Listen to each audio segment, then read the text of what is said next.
90, Arrodes' bottom line. Early in the morning, above the gray fog. Klein conjured a pen and paper as he deliberated over the divination statement. Using the radio transceiver is dangerous. After carefully checking the statement twice, he took out the spirit pendulum under his left sleeve and began divining. During this process, he was on high alert and was somewhat afraid.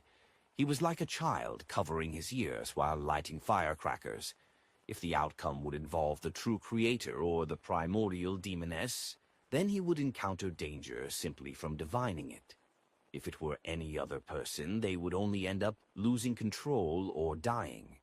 However, Klein had the gray fog to shield him and prevent him from having such a tragic outcome. Hence, it was obvious that anything that happened above the gray fog was better than courting death in the real world. He was afraid that the using it repeatedly would allow the evil gods to lock onto him and personally pay him a visit. He quickly entered the state of cogitation and silently recited the divination. After chanting 7 times, he knew the answer without opening his eyes, since he was completely fine sitting there in his seat and wasn't suffering from any extreme pain. When Klein looked at the dangling topaz, he discovered that it was indeed spinning counterclockwise. Phew! Klein heaved a sigh of relief and immediately returned to the real world and began preparing a ritual to bring the radio transceiver from above the gray fog to the real world. After about half an hour, he finally heard the radio transceiver produce its clickety-clack. An illusory piece of white paper was spat out with lines of Loanese words written on it. I'm here. Great Master, is that you are? Why does it feel like it's craning its neck? Klein suddenly recalled the emoticons from his previous life. It was an adorable alpaca that craned its neck out. He took 2 steps forward and tersely answered in a reserved manner. Amidst clicking sounds, more illusory paper was spat out. Your loyal and humble servant, Arrodes, at your service. Klein hid his discomfort in the depths of his heart and asked, Arrodes, tell me, where is Roy King from the Life School of Thought? Due to the chubby apothecary's description, he knew that the organization developed itself based on a master and apprentice system. He inferred that they grasped the 2 beyonder pathways of monster and apothecary. This matched the characteristics of the Life School of Thought. Meanwhile, Klein prepared Roy King's picture with the intention of relying on himself rather than on others. The tapping sounds intensified as Arrodes produced a portrait with the radio transceiver. It was none other than Roy King, with his hair neatly combed back, while wearing a framed pair of glasses. Is this him? A line of Loanese appeared behind the portrait. Klein nodded. Yes. Arrodes made the radio transceiver's tapping sound turn abnormally brisk. Great Master, the person you wish to find is imprisoned in the Governor General's office of the City of Generosity, Bayam. Locked in the Governor General's office? Klein frowned slightly and wasn't in a rush to continue asking. He said with confidence and frankness, All right, according to your rules, it's your turn to ask. Tap, tap, tap. Arrodes used the radio transceiver to produce a smiley face and a line of text. I've already asked, and you have already answered. When did that happen? Klein was taken aback before looking at the content before the illusory piece of paper. He saw the previous question. Is it him? This works. That actually counts. In that instant, Klein finally understood how much freedom Arrodes had to its rules. Against any ordinary person, it could be as strict and vile as it wanted. It even needed spectators. But when it came to Klein, those rules were ignored, and he blatantly made it easy. How did this guy adopt such a personality? Klein considered for 2 seconds before asking another question. Arrodes, do you know the book Grossel's Travels? Arrodes fell silent for 2 seconds before making the radio transceiver type. It spat out more illusory paper. "Hark, Great Master, your question is too nice for me. All I needed to do was answer yes to be done with the question. I've modified the question a little, changing it to tell me what you know about Grossel's travels. This is a very magical book. Many of its owners have vanished. I'm unable to tell who its creator is, but I'm certain that it first appeared among the dragons after the disappearance of the City of Miracles. Liveside. It appeared after the City of Miracles, Liveside, which was conjured by the Dragon of Imagination, Ankervelt. I might be able to recommend this to Miss Justice. She might be interested. If she really wishes to buy it as a middleman, I can study it ahead of time above the gray fog. If something bad happens from the study, resulting in the complete destruction of the book, I can tell her that the seller went back on their word and a refund was made. Thinking of this, being a platform is really promising." Klein's thoughts raced as he said to the radio transceiver, "It's your turn." "I do want to know what kind of odd question you can ask," Klein thought silently. Arrodes didn't pause as he produced a line in Loanese. "Great Master, I've already asked, and you have already answered. When did that happen?" Klein looked in confusion and amusement at the first few pages of illusory paper before finally seeing the so-called question at the beginning. "Great Master, is that you?" I have to say that this magic mirror named Arrodes really shows no shame when it tries to suck up to me. However, such a paired question format really satisfies an OCD. It's like the AND operator back when I studied programming languages myself. Klein cleared his throat and continued asking, "Why was Roy King imprisoned in the Governor General's office?" The radio transceiver produced its clickety-clack and spat out illusory paper. "Ever since the disappearance of the Snake of Mercury from the Life School of Thought, the organization fractured and encountered plenty of danger. Some even died at the hands of the Rose School of Thought. The Life School of Thought developed in a secretive manner with the master and apprentice format, but they have an elder council among the upper echelons. They harmonized the conflicts between the different internal factions. Since the Fifth Epoch, the Elder Council changed to a more trendy name known as the Fate Council. There are 7 counselors, and the Snake of Mercury is the president. Roy King's teacher is one of the Fate Counselors and had got into trouble after the Snake of Mercury's disappearance. And before this, he had handed an important sealed artifact of the Life School of Thought to Roy King. This is the reason why Roy King was secretly captured by the Loan military. The disappearance of the Snake of Mercury. Klein instantly made the connection to Will Ayepton, who was hiding in Backlund, as well as the other Snake of Mercury that had been pursuing him without ever showing its face. Klein suspected the other Snake of Mercury to be Angel of Fate, Ouroboros. The Life School of Thought's Snake of Mercury is definitely not the one searching for Will Ayepton, as he has had plenty of opportunities to contact his organization and not be missing. Perhaps it's Will Ayepton or a third snake. This cannot be determined. Klein gently nodded and said to the radio transceiver, "Ask." "I'm sure you haven't asked me any other questions. Here, let's see what you'll ask. I have to say, people have a little bit of masochism in them. Others are afraid of Arrodes' questions, but it has already waved off 2 questions for me. Now, I do wish for it to formally ask me a question." Klein waited with piqued interest. Tap, tap, tap. The radio transceiver's sound suddenly became somewhat solemn, as the illusory piece of paper spat out with increasing difficulty. "Well, Great Master, what should I do to be a better, loyal, and humble servant?" "I've underestimated your bottom line." Klein restrained his exasperated expression as he replied in a deep voice, "Just maintain your present state." "All right. The tapping sounds became lighter again. The aura is about to disperse.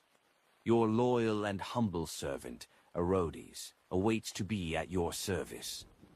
Finally, Arrodes added a drawing of a hand waving. It's really talented. That's right, it's not hard for a magic mirror that knows so much to know such things. Klein watched as the radio transceiver turned silent. He took a few steps and sat by the edge of the bed, considering the matter regarding Roy King. He had no intention of infiltrating Byam's Governor-General's office and rescuing Roy King under the military's tight security. This was because he didn't know the man at all, and he hadn't even seen him before. The only connection they had was through the chubby apothecary. The basement of the Church of Storms definitely has many Beyonders locked up there. But what has that got to do with me? Klein chuckled as he shook his head. In the information provided to him by Arrodes, Klein noticed that the mystical item which Admiral of Blood Senior had, which made him sufficiently lucky, came from the Life School of Thought. There was a high probability that the faction backing this pirate admiral was the Rose School of Thought. They were taking advantage of the Snake of Mercury's disappearance, so they could kill members of the Life School of Thought. This also reminds me that I need to be more careful than before when dealing with pirate admirals. Vice Admiral Ailment Tracy had gotten Demoness of Unaging Katerina Pelle without any notice. The other pirate admirals wouldn't be without their supporters. They often represent a faction, an organization. Admiral of Blood is backed by the Rose School of Thought, while Admiral of Stars is backed by the Moses Ascetic Order, as well as for our Tarot Club. The backer of Admiral Hell is likely the Numinous Episcopate and the King of the Five Seas. As for Vice Admiral Iceberg, she's likely backed by the Church of the God of Knowledge and Wisdom. The backers for Vice Admiral Deep Sea and Vice Admiral Dusk are currently unknown, but it's definitely impossible that they relied solely on themselves to reign supreme over the seas for so many years. Now, on second thought, which faction was backing Vice Admiral Hurricane Kilangos, the one that gave him creeping hunger, or the unspeakable organization that instigated him to assassinate Duke Negan? Yes, I must be careful not to expose my intention of hunting pirate admirals in the future. Furthermore, I can only make one attempt and immediately distance myself if I fail. As Klein's thoughts varied, he suddenly thought of something. The paper crane that was personally folded by that Snake of Mercury, Will Osseptine, was still with him. Chapter 5, 191, Making Good Use of Things. Klein's memories of the paper crane were still fresh on his mind. Back then, Will Osseptine had used this item to locate Dr. Aaron's astral projection, and injected information into him while he was dreaming of the spirit world in his dreams. It created a revelation that evolved into a specific dream. Klein later exchanged a paper crane. He had folded himself for Will Osseptine's and had gone above the gray fog to make a divination. He failed to gain any effective conclusions until Dr. Aaron's wife got pregnant. By calculating the time and from his understanding of the situation between a Sequence 1 and Sequence 0, he guessed that Will Osseptine was performing a cyclic restart, and he guessed that Will was in an intense battle with another Snake of Fate for the position of Sequence 0, and the nightmare that came with the paper crane was only an auxiliary outcome. Its true purpose was to help Will Osseptine secretly become a fetus. What was most humorous about this matter was that the paper crane that Klein had folded had ended up being treated as the original from Will Osseptine, and the Nighthawks had used even cruder means to replicate one to swap them. Will Osseptine's paper crane had always been above the gray fog after I had thrown it up there. I nearly forgot about it. Performing divination on it can only gain an extremely vague revelation. If there weren't any other developments, it would be hard to infer that the child conceived by Dr. Aaron's wife was Will Arrodes. On the contrary, Will Arrodes can use it to locate it in the spirit world, just like how Arrodes can rely on the gray fog's aura to connect to the radio transceiver via the spirit world. There seems to be some possibility for this matter. Klein suddenly sat straight and had an extremely creative idea. He wanted to use the paper crane to communicate with Will Auceptine in a dream. This might not be of any use to me, the present me. There might even be certain hidden dangers, but if Will Auceptine is really the snake of fate from the life school of thought, my act of providing him with intelligence will definitely win me a favorable impression. Towards an existence at the level of a king of angels, it's necessary to make investments ahead of time. If I wait until he's really born, I might be repaid dozens of times over. Since I won't die from trying, I can still revive if I die. Although Klein had such a thought, he was in fact very cautious. He planned on divining the danger above the gray fog before deciding on executing his plan. After busying himself and confirming that the danger involved was acceptable, he used a ritual to bring back the paper crane from above the gray fog into the real world. Perhaps it was because it came from a Sequence 1 snake of fate. The paper crane didn't exhibit any peculiarities from its prolonged stay above the gray fog. It remained ordinary. I hope the aura above the gray fog didn't neutralize its uniqueness. Otherwise, Will Auceptine won't be able to locate it. The sequence before Snake of Fate is Soothsayer. Would this matter already be within Will Auceptine's expectations? The reason why he chose Dr. Aaron is because he's my friend, and by doing so he can establish a connection with me. Am I being too narcissistic? However, this question is worth suspecting. After Will Auceptine used the paper crane to locate Dr. Aaron, he could have directly reincarnated. So why did he repeatedly make him have nightmares? Furthermore, the dream also indicated the struggle between the snakes of fate. To an ordinary person, they would neither understand it or play a meaningful role in this matter. Isn't this like using a gaze to entice a blind person? Will Auceptine created the dream for me. Klein frowned slightly and had certain guesses. He suppressed his puzzlement and picked up a fountain pen. As he filled it with ink, he considered a sentence to leave on the paper crane to garner Will Auceptine's attention. What should I write? Klein recalled what Arrodes had informed him about the situation with the life school of thought, and he felt that there was one line that could encompass everything while feeling extremely fresh and filled with emotions. That line was, "Your home blew up." This sentence is overly crude and direct while lacking manners. Besides, Will Auceptine might not be the president of the life school of thought. Klein deliberated and slightly spread open the paper crane. On the different surfaces, he wrote different words that formed a very short sentence. Roy King has been captured. After doing all of this, Klein put down the fountain pen and placed the paper crane into his wallet, just like Dr. Aaron had done before. In the periphery of the Rorstead Sea, on a gigantic fog-covered island, far from the main sea routes, amidst a shrill cry, a blue bird of prey that resembled a shadow had plummeted from the sky and crashed heavily into the ground. It sent soil scattering as its blood splattered. Alger Wilson remained cautious.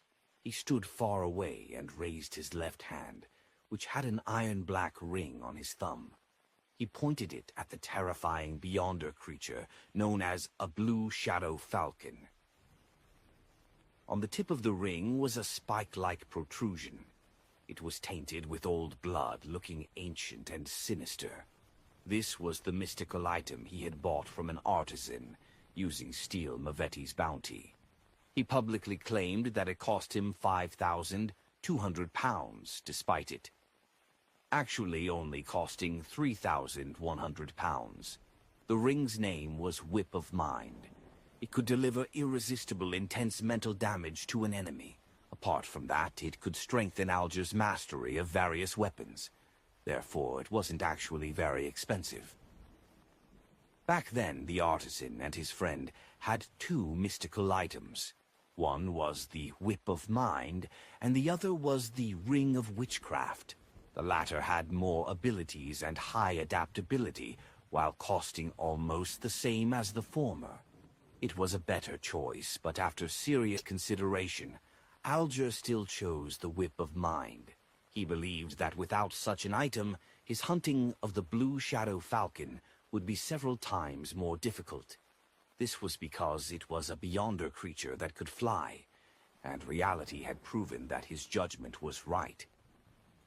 For this, Alger was willing to experience a constant headache, a nagging feeling that made him want to slam his head into a wall. After waiting for several minutes, he saw points of light float up from the Blue Shadow Falcon. 6 crystalline feathers condensed around its wing as Alger heaved a sigh of relief and walked over. He had a flaxen cloth tied around his forehead, and embedded inside it was a blood-red gem that emitted a light that resembled the moonlight. This was meant to be the Vampire Baron inheritance for Emlyn White, but Alger wasn't in a hurry to complete the transaction after obtaining it. Instead, he used the characteristic, which he could use to a certain extent, to add insurance to his hunt for the Blue Shadow Falcon. At times, being a middleman is rather nice. Alger put away the 6 crystalline feathers as he sighed silently. He straightened his body and looked towards the towering mountain peak and dense forest around it on the primitive island. He felt that many indescribable dangers lurked there. My strength is insufficient to explore the area. Alger retracted his gaze and walked towards the island's periphery, constantly wary for any predators around him. Soon he jumped into the sea, and with his powers as a seafarer, he easily swam into the distance. His ghost ship was anchored there, and his sailors were still sleeping thanks to the sanguine's anesthetic gas. To come to this primitive island, the ship had to steer away from the main sea routes. In a situation where sea monsters lurked while the storms lingered, navigating would take at least 6 hours, with the danger of sinking at any moment. Only a seafarer who was familiar with the route could bring the ship close. Deep into the night, Klein, who had rested an entire day, put down his newspapers and burrowed into bed. Just as he was about to fall asleep, he suddenly thought of a problem. Now that Darnitz has returned to the Golden Dream, would it be a waste for me to stay in a large suite alone? Klein nodded indiscernibly and decided to check out at daybreak and switch to another inn. After making up his mind, he quickly fell asleep. Suddenly, his mind became clear from its prior haziness. He knew that some force had intruded into his dream. I'm very impressive to be able to sense the dream intrusion of a snake of fate. No, the gray fog is very impressive. Klein surveyed his surroundings and discovered that he was located in a pitch-black, desolate plain. Not far away was a black steeple. This was a scene he had formerly seen in Dr. Aaron's dream, but at this moment there wasn't a mysterious silver giant snake on the steeple. Klein nodded in thought as he sped up his pace and entered the pitch-black steeple. It remained ancient and decadent. The layout was chaotic, with the staircase occasionally spiraling upwards and dropping downwards diagonally at times. Some of the rooms were normal, others were upside down, and there were others that were embedded into other parts. Passing through door after door and wall after wall, Klein once again arrived deep inside the Black Tower. There were tarot cards scattered around here as they clustered towards the ground in the middle, which was slightly protruded. There was a line of silver words and a portrait. The portrait was that of the chubby apothecary, and the silver words formed the sentence, Inform Darkwill. So the chubby apothecary's name is Darkwill. Will Oceptin really is the snake of fate from the life school of thought. And I really can use the paper crane to communicate with him in a dream. Klein waited for a moment, and seeing that there weren't any other revelations, he exited the dream and fell asleep again. After daybreak, Klein asked if there weren't any additional charges for checking out at noon. He then put on his top hat and rode a carriage to the Red Theater's entrance. This famous brothel was in its quietest period of the day. It was like it was a ghost house. Klein glanced at it before walking diagonally across to the alley and arriving outside Darkwill's folk herb store. He suddenly sensed something as he looked up at the roof, and he saw a fat owl perched there looking at him. The chubby apothecary was apparently attempting to tame a beyonder animal before. Klein retracted his gaze in thought as he knocked on the door. Thump, thump, thump, thump, thump, thump. After waiting for a while, he saw Darkwill open the door with his eyes hardly open. "You aren't sick," Darkwill said after observing him. Klein maintained Germon Sparrow's cold expression and politely widened the corners of his mouth. "Good morning, Mr. Apothecary. I've found your teacher." "For real?" Darkwill asked in disbelief. "You just received the mission the day before yesterday." Chapter 592. 3 advancements in a week. What has me receiving the mission the day before yesterday have to do with when I find him? If I didn't need to spend a day waiting for the snake of fate, Will Oceptin, to locate me, I could have done so 24 hours earlier. That's what professionalism is. Klein answered calmly. You can choose not to hear what I have to say. Darkwill choked back the words he had prepared as his facial muscles twitched. Go ahead and say it. Klein described flatly. I received intel that Roy King has been captured by the military and is presently imprisoned in the Governor General's office. News I received from Arrodes, he added inwardly. For real? Darkwill couldn't hold back again as he widened his eyes and blurted out a retort. Klein nodded indiscernibly and said, My information source is sufficiently reliable. But I have no way of confirming it, Darkwill said in hesitation. This is because it involves an important sealed artifact of the life school of thought, Klein said directly. Darkwill immediately jumped in fright as he took 2 steps back and looked around warily, afraid that someone had heard what Klein had just said. Can this sort of thing be said out on the street? He knows that we're from the life school of thought, and he knows that old man is involved in an important sealed artifact. I only learned of that from my last communication with him. Darkwill gradually began to believe the adventurer in front of him. Klein swept a glance at the owl, who swooped down and landed on the chubby apothecary's shoulder. You can make your payment. I can't confirm it. I can't just believe what you say, right? Darkwill said stubbornly. Then he saw the eyes of the adventurer in front of him turn abnormally cold. He trembled and hurriedly said, All right, I'll barely count it as you completing the mission. Unwillingly, he took out a wad of cash from a secret pocket in his witch doctor robes and handed Klein 100 pounds in change. Although he was a beyonder, the physical enhancements he obtained from his job as an apothecary and beast tamer wasn't enough to play a role in direct combat. He wasn't necessarily able to defeat an ordinary person with a revolver. As for the beyonder pet he reared, it was also a fellow without any combat powers, faced with an experienced and resourceful adventurer who was also likely a beyonder. Both he and the owl together wasn't necessarily his match. All he could do was act as he said.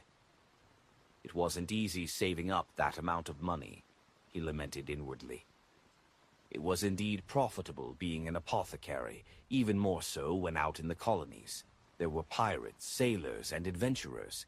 There were all sorts of people, and the official organizations were more relaxed on enforcing the rules. He could sell certain banned medicine without anyone coming to knock at his door. For the past 2 months, just the customers from the Red Theater was enough to earn him more than what he previously earned in a year. However, as a Beyonder, his expenses were huge as well. The savings he had primarily been expended when advancing to Beast-tamer. Later, he reared a pet and, with great difficulty, bought the potion formula and ingredients for it. He also purchased defensive charms for himself, leaving him only a few £100 in savings. Klein received the cash and, while counting it, verified their authenticity before putting it in his pocket and leaving. After seeing Klein's figure disappear from the alley, Darkwill's expression sank. "It's too dangerous here. Too dangerous. I have to leave as quickly as possible." As he mumbled, he returned inside his herb store. Once inside, he dragged a brown suitcase and quickly stuffed all sorts of clothes and cash, which had been folded neatly into it. Finally, he poured out the notes and coins of different denominations from the cash register, stuffed them into his pocket, and took the fake identification documents he had spent a fortune on. With the brown suitcase, he walked out of his folk herb store.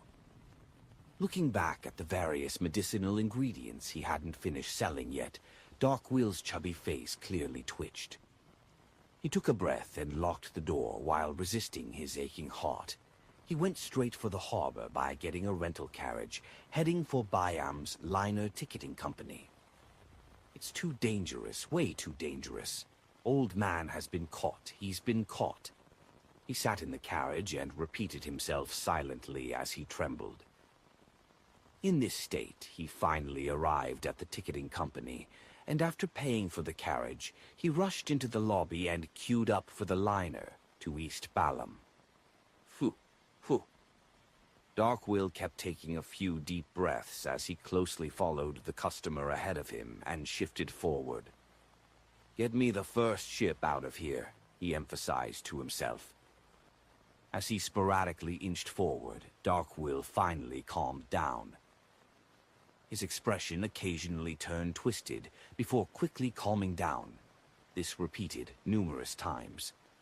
When there was only one customer left in front of him, Darkwill paused on the spot. "Dumbass, you dumbass!"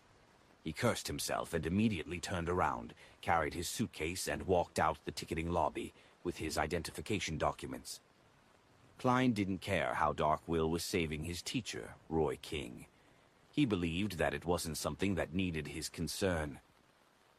They have the life school of thought backing them. Even if they recently fractured, they're an ancient organization that was born in the early 5th epoch, making it have hundreds of years of history. It has a considerable heritage. Chubby Apothecary will naturally be able to find someone to help. If even the life school of thought can't do it, it will be useless even if I get the entire Tarot Club to help. So there's no need for me to worry for him. The military in Bayam has a demigod. Of course, he might not be in the Governor General's office and might be in the military base. Inside the carriage, Klein took out his wallet and looked at the paper crane in it, wondering if he should immediately throw it above the gray fog. I'll wait longer. Perhaps that snake of fate, Will Osseptin, might want to give me some perks. I should prepare a pencil next time. I neglected a problem. A paper crane is only this big. Using a fountain pen will quickly leave it without space to write. That will make me unable to contact Will Osseptin and end up just waiting passively. And I can't keep the paper crane on me all day. In a few days, I'll send it back to the junk pile above the gray fog. After all, I cannot always have Will Osseptin tracking me. I have to be careful. Klein quickly made a decision and returned to the Wind of Azure Inn, packed his suitcase, and checked out of the luxurious suite. To his delight on Danitz's second time here, He had made a prepayment, making him responsible for the 5 soli Jägen fees. Soon, Klein switched to a different district and came to Otum Street, which was close to Amorous Leaf Bar. He stayed in an inn called Tiana. He got a clean and simple room which cost him 2 soli 2 pence every day. There was also a complimentary cup of fruit juice, squeezed from the gigantic fruit named Tiana. As he drank the slightly sweet, milky fruit juice, Klein no longer cared about his image. He slumped into a reclining chair and decided to daze off and take a nap for the next 2 hours before going above the gray fog to browse through the prayers of his believers to experience the different facades people have. Backland, the White family. Emlyn looked at the blood-red gem that appeared in front of him at the altar, and he seemed to be able to hear it resonating with his blood. After thanking Mr. Fool, he picked up the gem and felt the uniqueness flowing within it, so as to confirm that it was the inheritance from a sanguine baron. As long as I prepare the corresponding inheritance ritual and supplementary ingredients, I'll become a baron. And this isn't difficult at this stage, Emlyn thought with anticipation and glee. According to the human system, I would be a Sequence 6 Beyonder. The corresponding name is Potions Professor. In the blink of an eye, it was Monday again. Above the fog sea, a fleet was tearing through the thin fog and blue sea. Their flagship was a gigantic sailboat which hung a unique flag on it. It depicted an eyelashless eye with 10 stars surrounding it. Admiral of Stars, Cattleya stood by the window of the captain's cabin as she quietly looked at the sunlight that shone through the thin fog until the wall clock produced its cuckoo. She glanced at the time and quickly converted the time to Lowen time. She then pulled the curtains and sat behind her desk. Placed on the red wooden table were a brass sextant and a light blue celestial globe. The latter's surface had a large swath of blankness, regions that hadn't been explored or were impossible to explore. Cattleya reached out her fingers and played with the celestial globe before closing her eyes as she awaited the fool's summoning. Before long, a crimson light flooded her eyes, drowning the prepared her completely. By the time she got used to the changes, she found herself in the holy palace propped up with stone columns.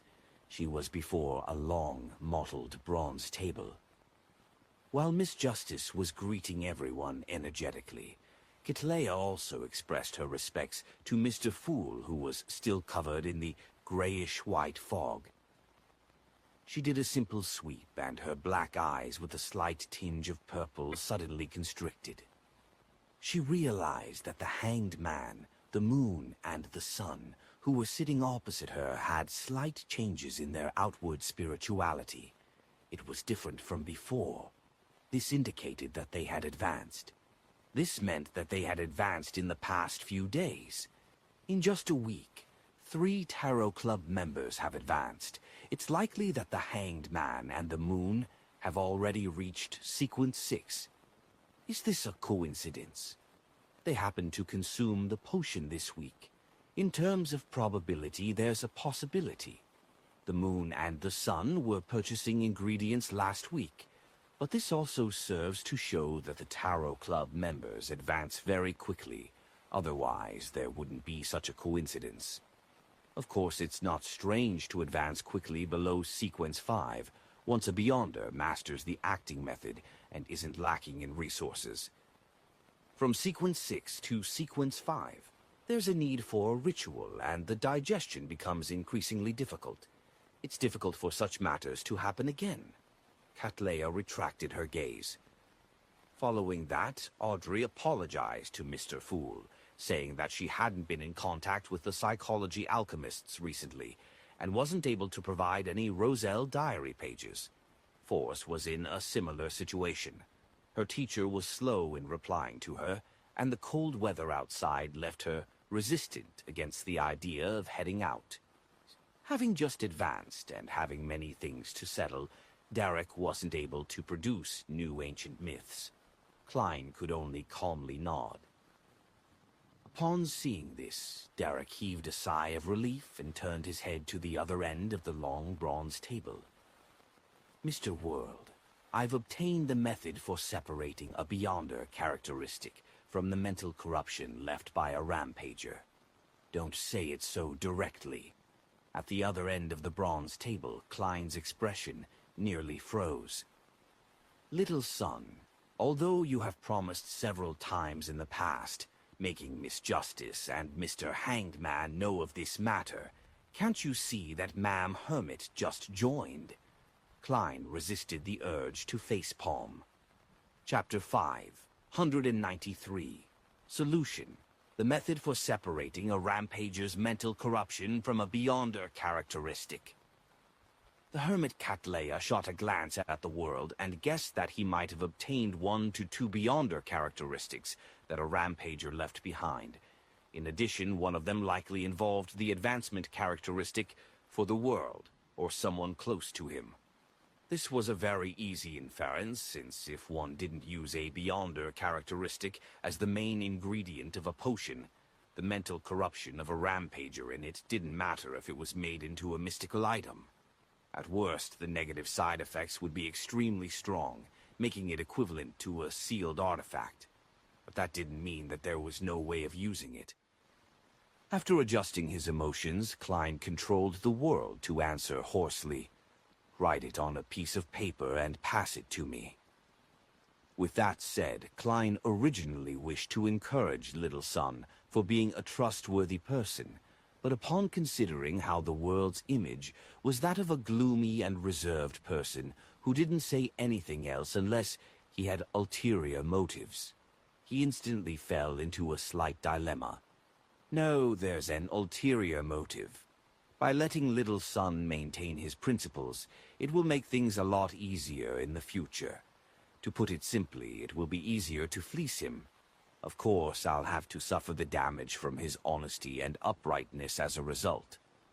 The world is an experienced and shrewd Beyonder, in the eyes of Miss Justice, Mr. Hanged Man, and the others. They likely wouldn't notice any problems. Klein's mind raced as he made the world let out a deep laugh. You're really a trustworthy person. Your character is worthy of praise. The Hanged Man pricked up his brows and took the initiative to say to Derek, I'm also interested in the knowledge regarding this. What can I use to trade for this information yard? He planned to do the transaction if it wasn't too expensive, and he would give up if it exceeded his expectations. After all, he didn't have any use for it at the moment. Having been praised, Derek was still lost in his joy. After 2 seconds of thought, he said with abnormal sincerity, Mr. Hanged Man, there's no need. You've often been giving me suggestions in the past when I was faced with trials. Just treat it as a way of showing my appreciation. If the world is a real person and was drinking, he definitely would have spewed out all the water in his mouth. Thankfully, he's neither drinking nor is he real. Klein mustered all the Beyonder powers of a clown to ensure his expression remained unchanged. The Hanged Man was briefly at a loss for words. The son's reply was completely out of his expectations. He had been traveling the seas for years and had experienced numerous encounters. His outlook on things was no longer that of black and white, with it mainly shades of gray. At this moment, he felt a baffling sense of guilt. Your character is really worthy of praise. Alger quickly composed himself and praised Little Son. Don't copy what I said. Can't you use a different sentence? The world glanced at the Hanged Man as the fool lamented how wily old foxes were all one and the same. Dumbass. No, he's dumber than an ass, a dumb sheep. The moon Emlyn silently condemned the sun. From this morning, he had been filled with anticipation for this tarot gathering, as he had already advanced to Baron and had wished to find a chance to covertly flaunt himself. They might not be able to tell, apart from Mr. Fool. Mr. Hanged Man likely can guess it. I should do something later to let them know that I'm an honorable Lord Baron." Emlyn pondered as he listened. Towards Little Son's words, Justice Audrey didn't feel any guilt or anger, as she knew very well that Mr. Hanged Man had been the one who had been guiding him every time. The others were only occasionally giving suggestions. "This is the natural result of being a good person. I hope Mr. Hanged Man will become kinder in the future." She watched this scene in delight and didn't have the urge to spend money to obtain the method for separating the mental corruption from a Beyonder characteristic.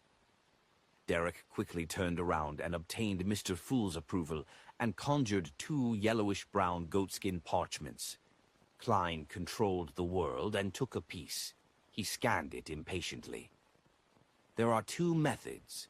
The first is to use an item that can steal the Beyonder powers of others. Extract the mental corruption left behind by a rampager and concoct the Beyonder characteristic into a potion before the theft loses effect. This way, the mental corruption will have nowhere to go and will directly dissipate. The second is to hold a ritual and pray to one of the 2 mystical items in our City of Silver. Use its feedback to shatter the Beyonder characteristic and let the mental corruption expire. After that, the Beyonder characteristic will automatically gather together slowly. I only managed to obtain the corresponding ritual's procedure and was unable to obtain the precise description of the item. Only the elders of the 6-member council have the right to know it and preside over such a ritual. The ritual's procedure is... Thoughts went through Klein's mind as he nearly forgot to control the dummy, the world. The first method is indeed something I never considered before. The sealed artifact, Blood Vessel Thief, behind the Chanis Gate in Tingan City, is able to steal a target's Beyonder powers. By viewing a mental corruption as one of them, there's nothing wrong with this logic. But here comes the problem. The mental corruption inside the All-Black Eye isn't that of an ordinary Beyonder, but from the evil god, True Creator. Regardless of if it's the Beyonder who's stealing the power or a mystical item of a similar trait, it will not be able to withstand such mental corruption. The former has a 100% chance of losing control, while the latter will directly be corrupted. In theory, I can sacrifice a similar mystical item and use it to replace the All-Black Eye's corruption. However, the timing has to be done perfectly without any errors, otherwise the 2 items might end up corrupted. Klein quickly analyzed the viability of the first option. As for the second option, it was similar to his and Edwina's previous guess. Only the details were somewhat different. The 2 powerful mystical items in the City of Silver are, at best, Grade 0. Basically, it can't be a true God Sequence 0 remains. Otherwise, they wouldn't be in such a pathetic state in the forsaken land of the gods. Therefore, does it mean that in order to shatter a Beyonder characteristic, one doesn't need a god's strength? It's enough to do it at the level of an angel. According to Little Son, an angel is equivalent to a subsidiary god, and can barely be considered a god. Yes, this matter can be verified. Sea god Calvetua only obtained a portion of Calamity Kohainem's characteristic. The remaining part is in the Book of Calamity. There might even be a third part. I wonder where it's hidden, since it helps this high elf, at the level of an angel, be able to resist death. In short, it can be seen that Kohinem's Beyonder characteristic was split into at least 2 parts. This is essentially the same as shattering a Beyonder characteristic. With all the evidence validating each other, I can make a preliminary conclusion that as long as the ritual is right, the feedback of a powerhouse at the angel level will be able to shatter a Beyonder characteristic. Then, here comes the problem. Where do I find an angel? Mr. Azik might be one at his peak, but he clearly hasn't recovered yet. As for saints, Snake of Fate, Will Osseptin, is only a fetus that hasn't even been born at the moment.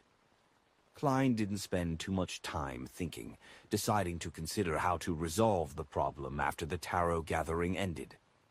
With that, Alger quickly scanned the area and gained an understanding to a certain degree. Towards this, he had a theory. Getting the world to seek the method to separate the mental corruption from a beyonder characteristic is likely a test Mr. Fool had given to his blessed. But does this imply that Mr. Fool's strength has only recovered to the level of a saint and not an angel? Otherwise, there's no need to go through such trouble. He could have directly removed it. How long has it been? It's just been 7 months, and Mr. Fool has already recovered to this extent. Right. He can already respond in place of Sea God Calvetua. In another 1 to 2 years, he will likely be able to escape from his seal.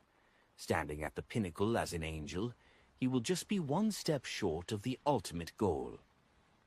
Ignoring the hanged man's reaction, Cattleya looked at the hanged man and thought for a few seconds before chuckling.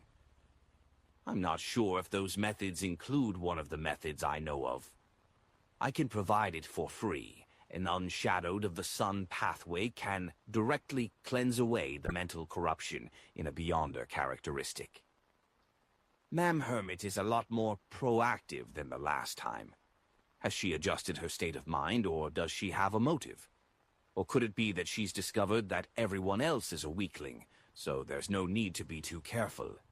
Klein was first surprised with Cattleya's attitude before being delighted that he had obtained a third method. It was from the sun pathway which the City of Silver lacked.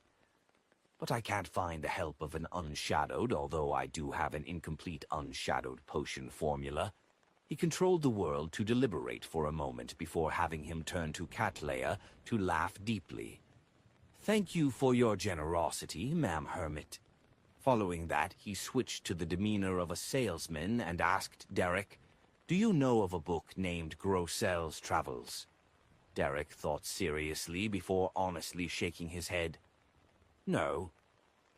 No. Klein nearly failed to continue what he had to say, but thankfully he steadied himself and let the world explain himself.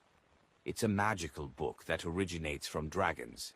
Many of its owners have vanished. Originates from dragons? Audrey keenly noticed this important point as she asked with interest. Yes, a beyonder plans on selling it for £8,000, the world said hoarsely. He didn't raise the price above Edwina's offer because he had yet to bargain with her. This was where he could profit on the trade. Besides, even if Edwina insisted on £8,000, he could still obtain Grossel's Travels and study it.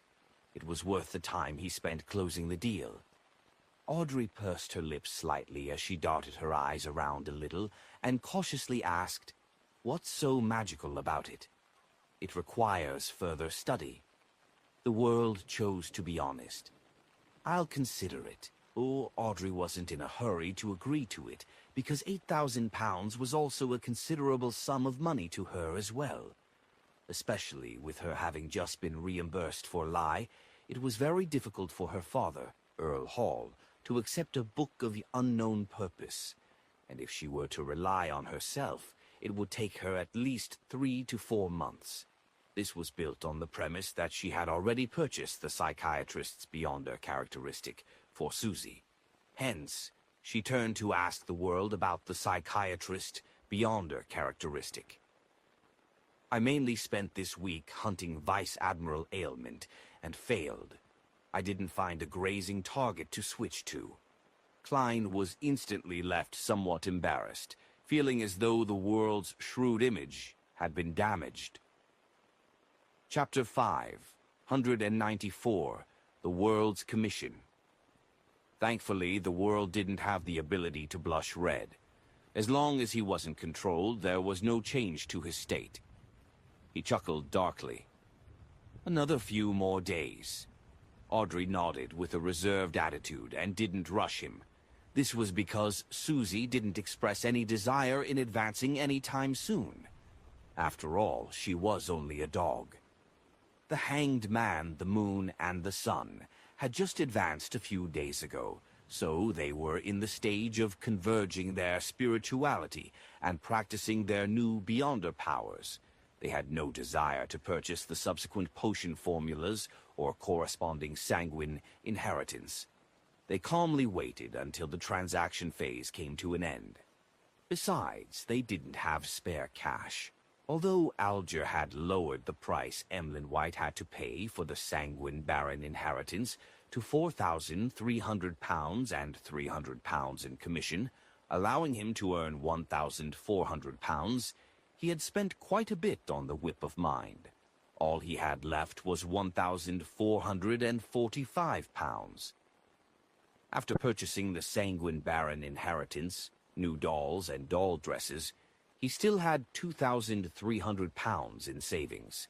Although it seemed like a sizable amount, the subsequent ingredients were that of a sanguine viscount. It would cost at least £8,000. As for Derek, he had exchanged all his merit points that he had previously accumulated, and he was waiting to be sent out for a patrolling or exploration mission. Force and Audrey were similarly not seeking to purchase the potion formulas of the subsequent sequences, since they could obtain them from their own resource channels. Furthermore, there was no need to hide it or waste money at the Tarot Club. Audrey simply wasn't too nitpicky when it came to money. It didn't mean she was dumb. On the other hand, Cattleya was still observing and wasn't in a rush to reveal what she needed. On the other hand, she didn't believe that the other Tarot Club members, apart from Mr. Fool, could provide us anything she needed.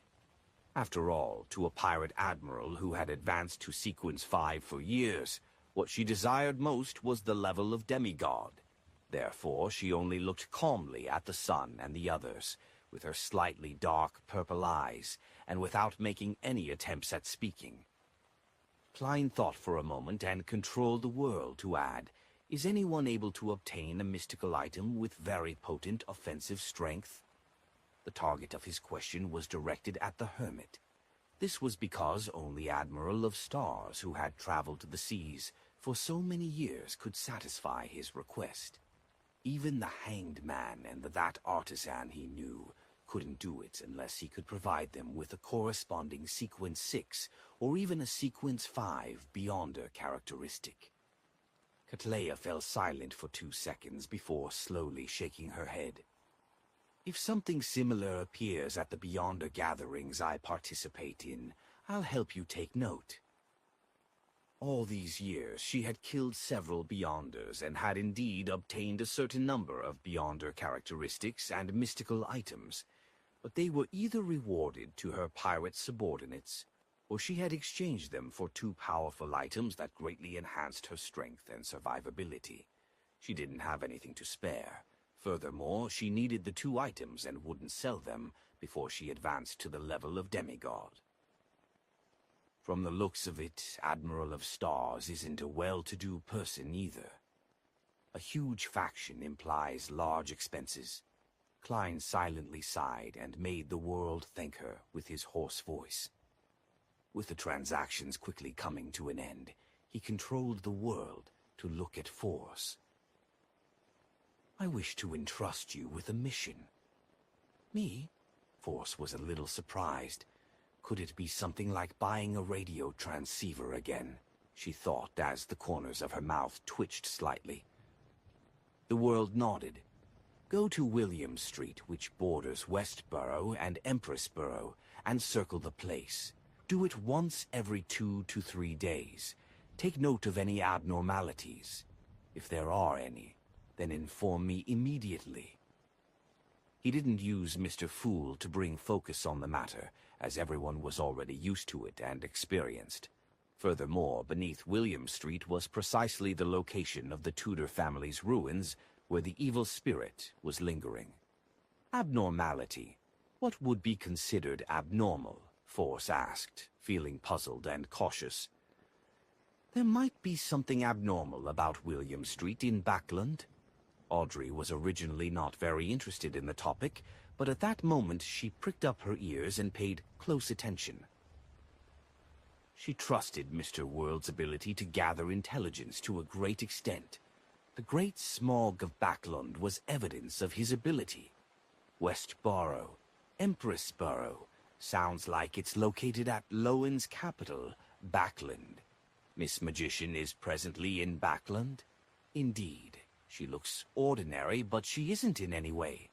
To a secret organization, members in a city are often more powerful in other places. Of course, she might also be like me, a coincidence of fate because she requested to be roped in. Cattleya swept a glance at Force and quickly analyzed the information revealed from the conversation. Alger was suddenly interested since he knew that the world was the representative of Mr. Fool's Blessed. Whatever he paid attention to had a high chance of involving a conflict at the upper echelons. Just what secret lies within that street named William Street? Alger couldn't help but try to guess at the deeper truth. How would I know what abnormalities there will be? Klein mumbled before getting the world to answer gloomily. I believe there will be sufficient abnormalities. I have to warn you that if you really notice anything abnormal, do not attempt to investigate it on your own or hire someone to do the investigation. It will be very dangerous. How much do you think is an adequate reward? Very dangerous. Force instinctively wished to decline the mission. However, considering how immense the influence of the great smog of Backlund was, one that even affected her, she wasn't sure if this abnormality wouldn't cause her harm. As such, she became hesitant. After a few seconds, she changed her languid seating posture and said, 100 pounds. Much lower than I imagined, the world chuckled. Fours spread her hands and said, it's because it's for myself as well. I'll just treat it as people observation in order to gather material for my novel. That's right, I can't stay at home all day. It's time for me to get out. I have to push forward the matter of acting as a trick master. Just conjuring tricks to amuse Shio isn't enough to digest it. How should I act? Join a circus to perform tricks? Or should I do individual performances at different squares? I don't have to be worried about how the people I know view me. As an author, life experience is a basic trait. Force's thoughts gradually dispersed. After settling this matter, Klein made the world turn his head to the Hanged Man and chuckled darkly. I received intel that the Church of Storms has taken action. The matter at Banzi Harbor has been preliminarily resolved. Having been drifting out at sea for the past week, Alger, who hadn't had any contact with the church, immediately replied with a solemn voice, "What's the final outcome?" "There won't be a Banzi Harbor for some time," the world replied with a concealed smile. At this moment, Audrey and company realized what they were talking about. That was the place with the ancient name Binzi, and it had the present name of Banzi. It was the place where descendants of the King of Angels, Medici, resided. Is Mr. World implying that the Church of Storms has leveled Banzi Harbor? That's really in their style. That's good, too. There's no need to worry that the innocent there will be corrupted. I wonder if the King of Angels, Medici, appeared or escaped. Would the Pontiff of the Church of Storms appear in person? Or was a Grade Zero sealed artifact used? Audrey heaved a sigh of relief as she asked with brightened eyes, "Mr. World, do you know of the specifics?"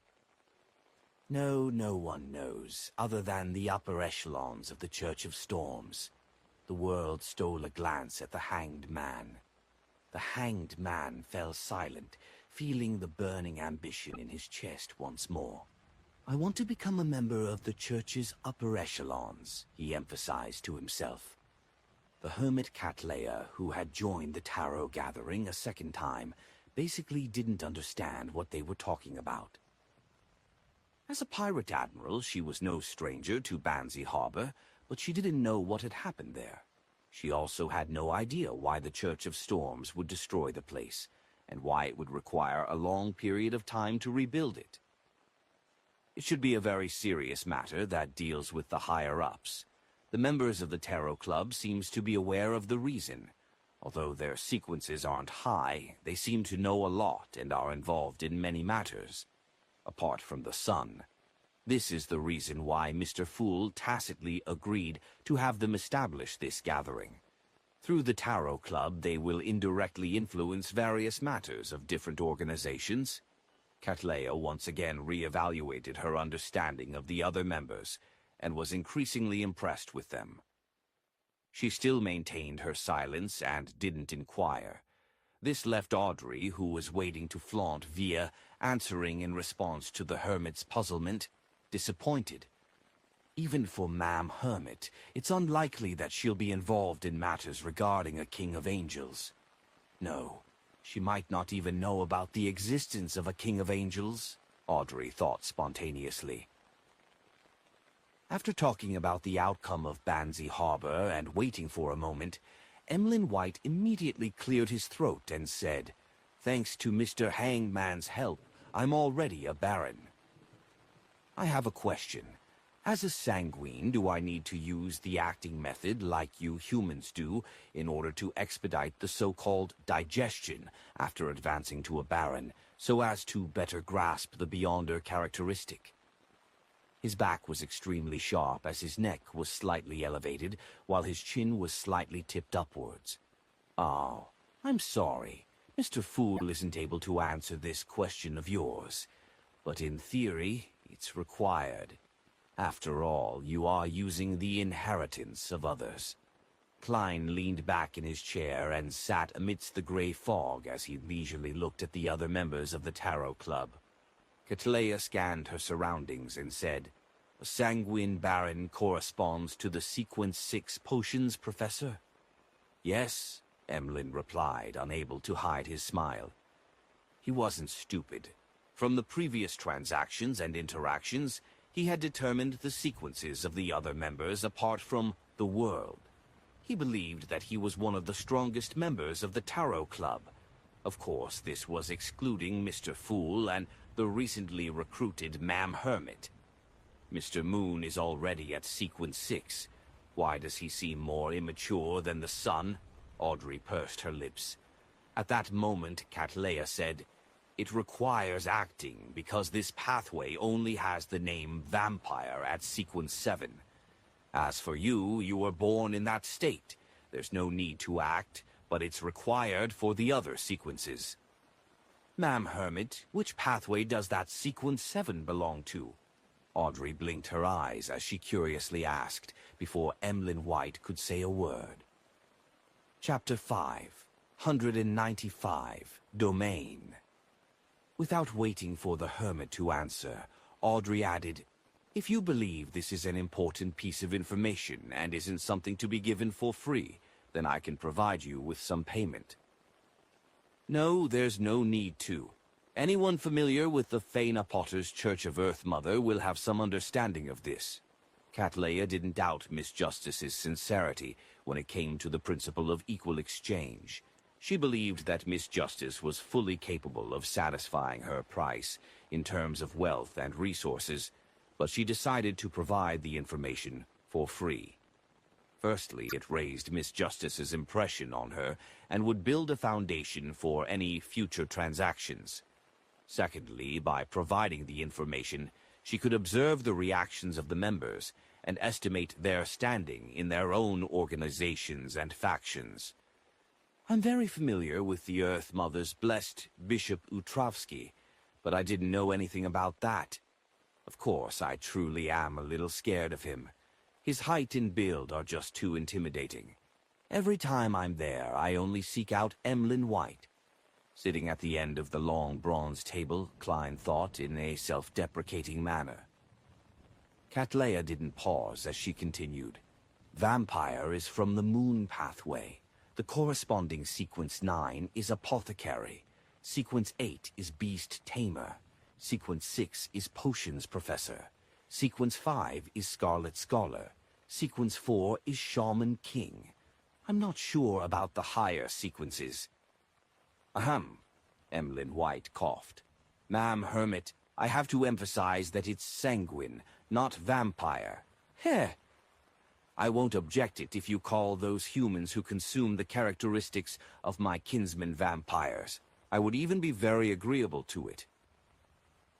So vampire is from the apothecary pathway, so is Shaman King. It's no wonder they revere the primordial moon and not the goddess. Could the scarlet lunar corona that Ma'am Sharon obtained be from a dead scarlet scholar or sanguine viscount? Apart from being able to recreate the effects of a full moon and neutralizing the corresponding effects, it can provide terrifying speed, unimaginable recovery speed, and rather powerful darkness-related spells. The negative effects can be neutralized by drinking the fresh blood of the living. Indeed, it does seem to be a result of a sanguine. Among the various jobs of this pathway, there are some that resemble the seer pathway. There's no connection between the sequences, while there are some that have an obvious progression. How strange. Klein joined the bits of breadcrumbs together, feeling somewhat enlightened and puzzled. Algae, Force, and company were either in thought, listening in relish, or pretending to be disinterested. Everyone had different reactions, but Cattleya was able to figure out that they didn't understand much about vampires prior to this. They are lower, mid-ranking members in their organizations or factions. They match the characteristics of being recently pulled into the Tarot Club, and at the stage of rapidly advancing, the world didn't react. Either he's very staid, or he long knew of the matter regarding vampires, or both. After repeated observations, I have to admit that the world is the Tarot Club member that needs to have the most attention paid to and be guarded against. Audrey listened with great interest as she thought over it carefully. As though she was attending a family education class, she raised her hand slightly. Ma'am Hermit, why are the sequences in the moon pathway seemingly unrelated? The Hermit Cattleya looked at Miss Justice and discovered that the dress and accessories she wore were completely different from the last gathering. There was no repeat, but it exuded her luxurious and noble bearing. As her mind went adrift, she seemed to see the portrait of the Queen back when she was young. Every piece of clothing she wore was completely different. The same set of clothing was never worn a second time at a formal event. After a moment of silence, Cattleya said, "A pathway sequence doesn't necessarily need to be related or superficially connected. The common trait is that this pathway corresponds to the God's domain. For example, the moon represents spirituality, plants, beauty, parts of life, parts of darkness, and parts of mystery. Therefore, this pathway has apothecary of the plant domain, vampire of the life domain, and beast tamer of the intersection of life and spirituality." Sanguine, Emlyn White emphasized and lifted his chin slightly. This should be why us sanguine are very handsome and beautiful. No, that's not the case. The vampires I've seen are all disgusting and ferocious, Derek retorted weakly in his heart. It can be explained in such a manner. It's quite different from Captain's and Daly's explanations. Different pathways represent the domain possessed by a sequence zero. Or could it be that the two combined is the most accurate answer? I wonder what the domains the sequence zero of the seer pathway represents. From the symbol behind my chair, it represents strangeness and change. Klein's expression didn't change as his mind whirled. Audrey easily understood Ma'am Hermit's explanation and couldn't help but guess the name of her pathway's sequence zero. It's definitely dragon. There are many species of dragons. Many powers are not contained within this pathway. It's closer to the domain represented by the mind dragon. I wish Mr. Fool can quickly find the card of blasphemy of this corresponding pathway. That Grossel's travels originates from dragons. I wonder if it has anything to do with a mind dragon. At this moment, Emlyn asked as a form of validation, That is to say that to successfully become a sanguine Viscount, I similarly have to act as a potions professor, even if I'm a favorite of the moon. My dear Emlyn, I know you are trying to bring attention to the latter half of your sentence. Klein nearly reached out his right hand to pinch his chin.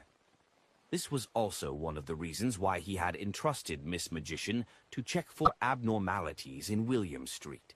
He ultimately felt that Emlyn White, a vampire who didn't enjoy going out or socializing, was rather unreliable at present. Another reason was that he knew that he was being controlled by the Sanguine's upper echelons in secret. Getting him to head to William Street made it easy to expose the matter regarding the underground ruins. Yeah, yes, Cattleya nodded. The exchange continued, and as it came to a close, Audrey seemed to recall something. She turned her body and looked towards the end of the long bronze table. Mr. Fool, the second round of the Civil Servant Unified Examination officially ends today. What's left is the final interview. Her tone was brisk and with clear, delightful emotions. It was like an excellent student reporting her results to her parents. From her point of view, the Civil Servant Unified Examination was a suggestion raised by Mr. Fool in passing. She had pushed forward the idea via inconspicuous methods, the first time she had attempted to use her Beyonder powers to change reality. Therefore, she had always paid great attention to it, often reporting the situation to the suggester. The second round of the examinations are over. I wonder if Benson can pass and have the opportunity of entering the final interview. Klein leaned back and suddenly felt wistful. He nodded slightly and said with a smiling tone, "Not bad." Audrey, who had been praised by Mr. Fool, became happier. She felt that she was indirectly changing the fates of many people, allowing people who were stuck in the lower and middle classes to have a chance at entering the middle and upper classes. When Cattleya heard this exchange, she couldn't help but frown. She felt that this was very different from the style the Tarot Club had previously shown. Could it be that the reforms of the past half a year in the Lowen Kingdom were a result of the Tarot Club's turning of the wheels? As a young, noble lady, Miss Justice played an important role. If that's the case, I have to reevaluate my views. Although the members aren't of a high sequence and are low-ranking members of their organizations, they're still able to influence the situation of the world to a certain extent. Cattleya retracted her gaze and considered whether she wanted to use her different resource channels to figure out the backstory of Lowen Kingdom's reforms. After a few minutes of exchanges, the Fool Klein announced the end of the gathering. While Miss Justice and company got up to express their farewells, he severed the connection and leaned back into his seat. He silently watched the endless grayish-white fog around him for a very long while. Backland, in a coffee shop next to King's Avenue. Melissa was holding a porcelain teaspoon as she gently stirred the black tea, which had a lemon in it. From time to time, she would turn her head to look out into the faint fog. Her black-veiled hat was sitting beside her. Placed in front of her was a plate of the cheapest toast, but she hadn't taken a single bite. She originally imagined that she would anger the coffee shop's owner for sitting there all this while, preventing him from earning more. But she later discovered that there were many people waiting for the end of the test opposite the road like her. As seconds turned into minutes, the water condensing on the glass windows grew thicker. Melissa couldn't help but extend her hand to clean up a relatively clear spot. Finally, she saw a bunch of people surge out of the test venue. The glass-inlaid wooden door of the coffee shop was pushed open as about 8 men and women entered. Just as Benson took off his rather old top and, before he could smooth his rather high hairline with his fingers, he discovered his sister standing as she asked nervously, "How did you do? Were the questions tough today?" It might have been considered difficult for others, but it was a piece of cake for me. Mathematics is my forte. Benson looked around and saw everyone discussing it without noticing him. Hence, he chuckled. After the test ended, I saw quite a number of people with blank sheets. Do they think a low-ranking civil servant will have a mathematics secretary? If that's the case, what's the difference between hiring a curly-haired baboon and them? Melissa heaved a secret sigh of relief and looked to her side before turning her head back. Benson, if you're really confident, you should consider the matter regarding the interview. You need to buy a new decent set of clothes. Let's leave that to tomorrow. We should celebrate today. I've already decided on the restaurant. Benson smiled as he pointed outside.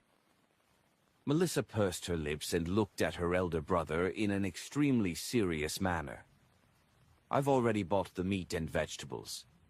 Benson locked his gaze with his sister for a few seconds before moving it away in submission. All right, let's go home. Above the gray fog, Klein gradually found his train of thought and calmed his emotions. He began considering how to separate the true creator's mental corruption of the all-black eye. Chapter 5. 196. Clue. In the majestic palace with stone columns propping it up, Klein sat in a high-backed chair as he lightly tapped the corner of the long mottled table. He first eliminated the method of seeking a sequence 4, unshadowed from the sun pathway. This was because he had almost zero contact with the Church of the Eternal Blazing Sun. It was very difficult for him to find help from anyone.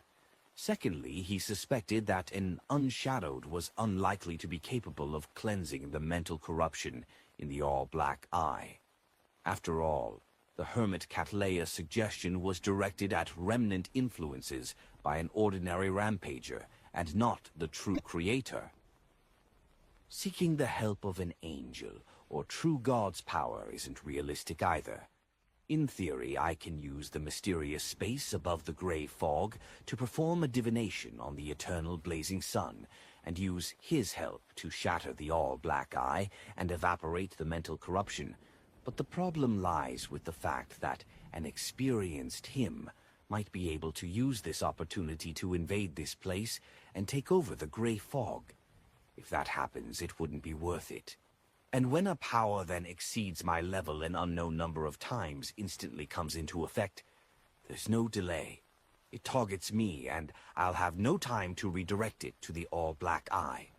I will lack the ability to control the situation. Also, it's not like I can divine it as I wish. I need a medium. I previously used the mutated Sun Sacred Emblem, which had the eternal blazing sun's divine blood in it, as well as the ear that was corrupted by the true creator. Currently, the mediums I have are Mr. Door and the Hidden Sage. I can use the ravings that Miss Magician hears during the full moon, as well as Knowledge's pursuit of Admiral of Stars to make an attempt. But similarly, the counterattack isn't directed at the all-black eye, and I don't have the means to divert the attack. Mr. Azek has yet to recover. Snake of Fate, Will Septon, has yet to be born. From the looks of it, I can't find an angel to help me either. Sigh, I still know too few high-ranking figures. Right, there's also something akin to an angel, the evil spirit in the ruins under Bakland that's suspected to be King of Angels Medici. But that fellow is scheming with unknown plots and malicious intent. Unless there's no other method, I will not consider it. Yes, taking the risk isn't worth it at all. If that's the case, I might as well give up on the all-black eye and search for the main ingredients of a nimble right master. It's only the dust of ancient wraiths and the core crystal of a six-winged gargoyle. It's even possible that the former can be found in the underworld. In that case, performing a new search is a viable choice, while finding a mystical item that's similar to the blood vessel thief is another choice. With the gray fog shielding me, I can use its theft abilities to its full extent. I'll definitely be able to separate the true creator's mental corruption from the all-black eye, and I wouldn't be afraid that it would return The easiest method is to throw the corrupted mystical item far away once the theft is completed. Then I'll bring the pure all-black eye back to the real world, causing the physical separation of the two items. Well, how am I to find a similar mystical item? Mr. Hanged Man didn't say anything after seeing the methods, which implies that he doesn't know either. However, I can ask at the next tarot gathering. Ma'am Hermit, Miss Magician, Miss Justice, Little Sun, and Emlyn White all have their corresponding information and resource channels. I can try searching for it myself this week. I'll start with Vice Admiral Iceberg. Her third mate, Flowery Bowtie Jodison, has beyonder powers that can steal. Perhaps he might know where there might be similar mystical items. Klein's thought process gradually cleared up as he formulated an initial plan. He first performed a divination before rapidly returning to the real world. He got out of the decadent state of laying slump in the reclining chair, drinking beverages and reading newspapers as he quickly set up a ritual. It was still 3 candles, but the difference was the symbol he drew. It was the sacred emblem of the god of knowledge and wisdom, an omniscient eye on an open book. The ritual's silver dagger also switched to a brass knife. In mysticism, the blue star corresponded to the god of knowledge and wisdom, and the metal that belonged to the blue star's domain was mercury and brass. Klein had long considered the problem of contacting Vice Admiral Iceberg Edwina Edwards. Therefore, he prepared a set of soulfall ritual materials. After a series of processes, he burned the corresponding herb powder, and he dripped the extract and essence from lavender and mint. Amidst the faint, clear, and mysterious fragrance, Klein took a step back and used ancient Hermes to recite an incantation. I pray for the power of knowledge. I pray for the power of rationality. I pray for the God of wisdom's loving grace. I pray that you allow me to communicate with the spirit of Edwina Edwards, the teacher who pursues knowledge, the researcher of spirit world creatures, Vice Admiral Iceberg of the Seas, who hails from Lenberg. Klein's voice reverberated as the altar instantly turned gloomy and cold. Be it the brass knife or the metallic bottles, all of them floated up. It succeeded. The Golden Dream is still within 500 nautical miles. Klein first felt a sense of delight before he saw the flames of the 3 candles lengthen. They were tainted with a pale white with a hint of dark green. He knew that the soulfall ritual was essentially to free his body and allow the target's astral projection to possess him to establish an effective communication channel. He would be lacking in the necessary protection, making it easy to be attacked by the target of the soulfall ritual. Therefore, he had divined ahead of time to determine the danger from this matter. Besides, after meeting and conversing with her, he believed that Vice Admiral Iceberg Edwina wasn't a person with malicious intent. He temporarily found her trustworthy. At this moment, the wind within the wall of spirituality produced mournful sounds. Klein only felt an ice-cold power descend upon him from the void in an attempt to enter his body. Then he was surprised to discover that it wasn't like he expected. He had the necessary strength to resist and control himself instead of being possessed by her. What's happening? Just as he had the thought, he began to see a faint, formless gray fog around him. This was a trait he possessed after advancing to Faceless. The power of the gray fog was able to slightly leak into the reality. Amidst his racing mind, Klein didn't hesitate to wave his arm. He pointed to a coat hanging on a coat rack, throwing the ice-cold power onto it. The black tweed coat on the coat rack strangely floated up as the arms raised up, looking somewhat clumsy.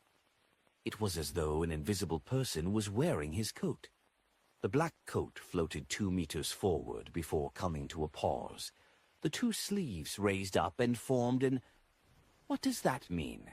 Klein was taken aback before he realized what Vice Admiral Iceberg meant. Without a mouth I can't speak. Without hands I can't write. This is awkward. Klein thought for a moment and directly said, I need a mystical item that can steal the beyonder powers of others. Ma'am, might I know if you have one? If you don't, can you ask your third mate for me? Flowery Bowtie Jotson. The corresponding answer can be written in a letter. Summon my messenger to send it over. The black coat's sleeves spread out and motioned with a lowering gesture. Following that, it lost its soul and fell to the ground, no longer appearing as straight as before. That means yes? Klein sighed silently and quickly ended the ritual. He hung up the black coat and used a brush and handkerchief to clean it. Then he wrote a letter and asked Mr. Azik a similar question. He summoned the messenger by blowing the copper whistle. After the letter was taken away, Klein attempted the third method with great drive. He took out the paper crane from his wallet and carefully spread it out. He wrote with a pencil on it, Might I ask where I can get a mystical item that can steal the beyonder powers of others? Putting down the pencil, Klein restored the paper crane according to its lines. He was quite pleased with his improvement at handicraft. In the evening, after Klein browsed through the prayers of his believers, he returned to the real world and went to the washroom to enjoy a rather comfortable hot bath. This allowed him to quickly fall asleep after entering his bed. This continued until he suddenly sensed an external force invading his dream. It was the same desolate plains with the towering pitch-black steeple. With familiarity, Klein passed through the doors and walls until he entered deep inside the tower. There was still a deck of tarot cards scattered here. They surrounded a central protrusion as though they were making a declaration. However, as a seer, Klein could only interpret it as chaotic and contradictory. Chaos. On the protruded area, the text had already changed. The silver words formed 3 sentences. The first line wrote, I'm only a child that has yet to been born. Klein's expression froze as though he was hearing an infant cry. Please, I beg you, don't make things difficult for me. Such communication is very tiring. The second line was equally succinct. The clue lies in you. The third line was, don't ask me what the clue is because I have no idea either. That is to say that Snake of Fate, Will Osseptin, can foresee a clue on me, but he is unable to foresee what it is exactly. That feels like a charlatan's divination. No, I can't say so. I can't include myself in such criticism. Klein remembered the information and exited the dream before returning back to sleep until daybreak. After breakfast, he began recalling the items and matters he had experienced before to seek out the so-called clue. At this moment, his spiritual perception was triggered as he quickly activated his spirit vision. The skeleton messenger remained huge, but unlike the last time, its head didn't pass through the ceiling. This was because it had spewed up from the floor, so half its head was in the level below. In such a situation, it looked at Klein at his eye level and placed the return letter on his palm. Seeing the messenger crumble like a falling waterfall, Klein was taken back. He muttered, feeling both angry and amused, So you do know some manners. You're getting more considerate after all. You've changed greatly after knowing that you wouldn't be transferred to me. Klein rapidly retracted his gaze and opened the letter to read Mr. Azik's reply. Stealing the beyonder powers of others is from the Marauder pathway. In the 4th epoch, it belonged to the Ammon family, the Zoroast family, and the Jacob family. They seldom appeared after the War of the 4 Emperors. Rumor has it that some of their members have formed an alliance and call themselves Hermits of Fate. I can't remember any further. You can try attacking from the angle of the descendants of these 3 families. Ammon. So a blasphemer refers to this pathway. The Jacob family was one of the 5 angel families of the Tudor dynasty. It was equal to Abraham, Ammon, Antigonus, and Tamara. As for the Zoroast family, it's from the Solomon Empire. Hermits of fate. Fate, hermit. The clue lies in me. Klein suddenly sat up and recalled an item. It was the mysterious badge from Lanavis. The symbols on it were none other than that of fate and concealment. Chapter 5, 197. Klein's plan. Lanavis is likely a Sequence 8 swindler. This happens to be from the Marauder pathway. It's not incomprehensible or unacceptable that he would have the admission ticket to the corresponding gathering. On the contrary, it's very logical. Purchasing a mystical item which can steal the beyonder powers of others at a gathering with the Hermits of Fate is definitely much easier than other circles. From the looks of it, this is the so-called clue Will Ossepton mentioned. Klein sat by the edge of the bed and suddenly brightened up. He hurriedly set up a ritual to summon himself and went above the gray fog to bring back the eyeball-sized badge to the real world. On the front of the badge was a symbol that depicted fate and concealment, and behind it was a ring of tiny and compact words in ancient Hermes. You can join if you have this item.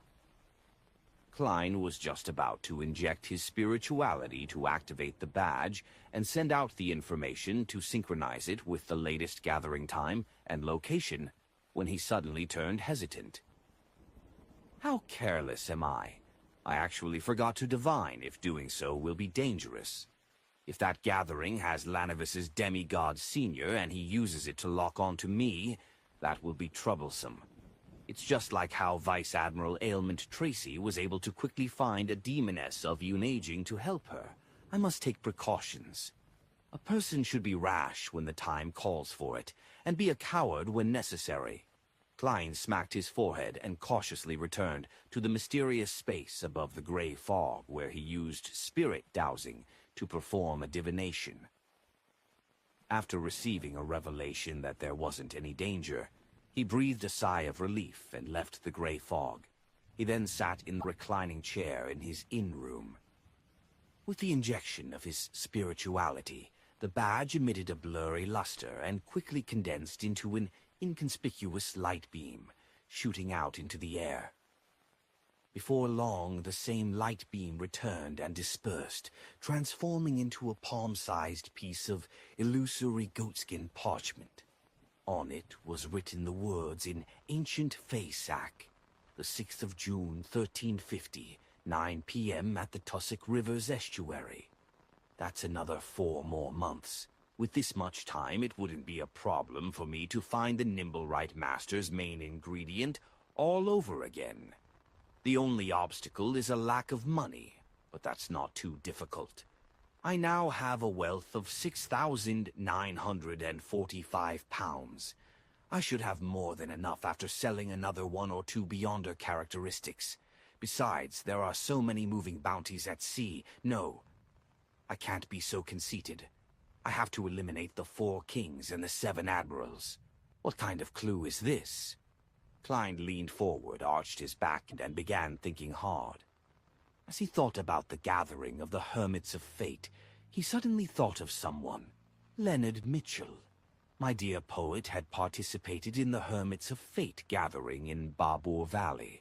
Regardless of his goal, whether it's for official work or private matters, there's a possibility of him obtaining a mystical item that can steal the beyonder powers of others. I can borrow it from him or buy it through him. This is the real clue. Klein felt energized as he quickly came up with a rough plan. First step. Place the radio transceiver above the gray fog to accumulate its aura. Second step. Use the radio transceiver to contact Arrodes a few days later. Third step. Ask it where I can, with relative ease, obtain mystical items that can steal the beyonder powers of others.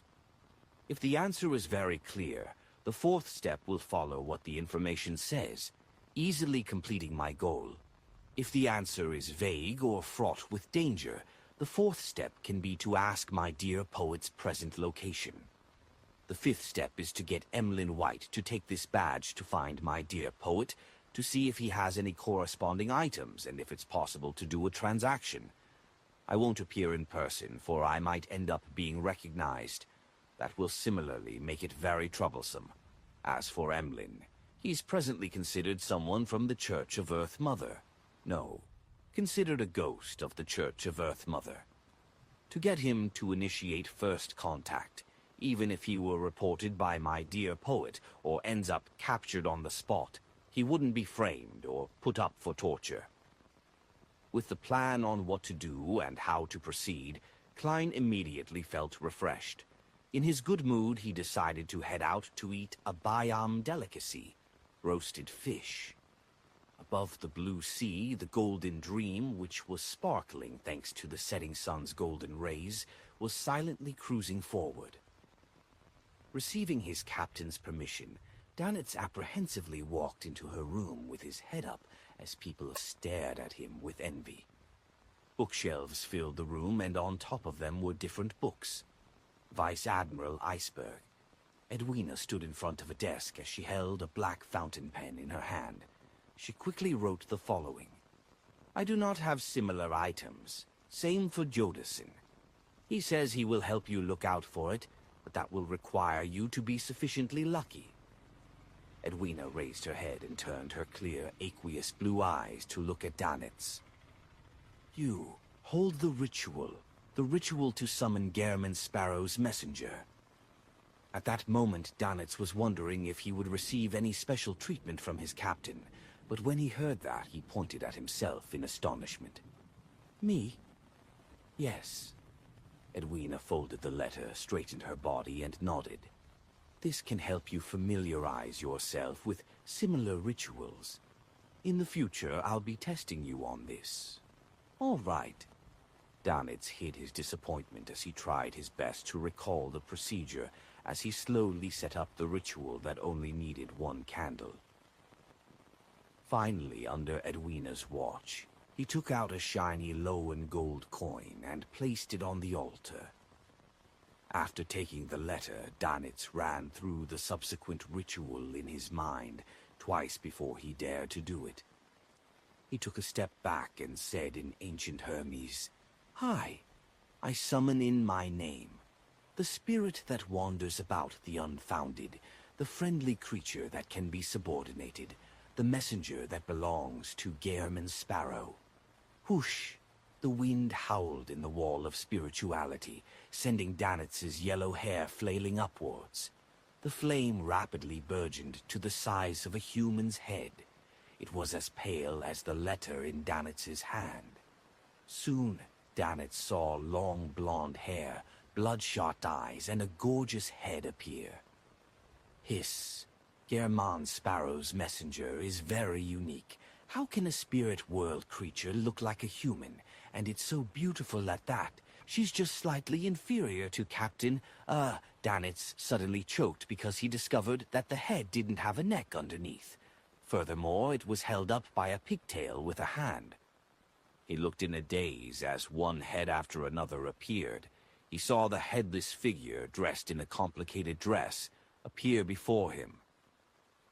She's indeed a creature from the spirit world. He felt ashamed for having those thoughts. Taking a deep breath, Danitz hurriedly handed over the letter and saw one of the beautiful heads open its mouth to bite at it with pearly white teeth. At this moment, Raynette Tinneker's other head bit on the gold coin on the altar. However, she didn't immediately leave. The four bloodshot eyes on other two heads darted towards Edwina Edwards, who was outside the wall of spirituality. She sized her up a few times. Edwina felt herself being observed, and it made it impossible to contain the horror that ensued. Raynette Tinneker retracted her gaze as her body turned illusory, fusing into the white candlelight. The flame lit up again as the colors spread outwards. Everything had restored to normal. Just as Danitz removed the wall of spirituality, he heard his captain say in a deep voice, That's not an ordinary creature from the spirit world. Not an ordinary creature from the spirit world? Denitz was stunned. He knew that his captain's profession was a researcher of spirit world creatures. If she said it wasn't ordinary, it definitely wasn't one. It was far more extraordinary than ordinary. Gehrman Sparrow really is a man with many secrets, Denitz reflected. Backlund, Cherwood Burrow. Force mustered every fiber in her body before she triumphed over the laziness brought from the fireplace. She switched to a thick dark blue cotton dress, wrapped a light gray scarf around her, and wore a warm lady's hat. In the not-too-cold temperatures, aside from the cold that seeped into her bones, thanks to the prevailing fog, she took a carriage to William Street. She took in the cold air and told herself that this was a common excursion for an author to gather material outside. There was no need for her to be nervous or appear abnormal. Taking a few steps forward, Force entered a coffee shop and sat by the window. As she drank the thick, warm liquid, she observed the pedestrians and the houses across the road. There's nothing abnormal. There's no fighting or theft at all. This is a place where the rich live, so the security is much better than East Borough. Yeah, I can still see someone from Faceac. He's really tall and muscular, like a bear. He also has companions. Haha, are those people from Intais? They really wear exaggerated clothes. It's like they're acting in a play. Backlund is indeed the capital of capitals. I can meet many foreigners here. Force gradually forgot her goal and opened up a notebook to record down material for her novel. After she finished her coffee, she circled the street and left after finding nothing peculiar. She planned to come again on Thursday. After taking Edwina's reply letter from Raynette Tinneker's hands, Klein watched as the messenger vanished, confirming that she hadn't asked for an additional gold coin. From the looks of it, using a gold coin as a ritual material works.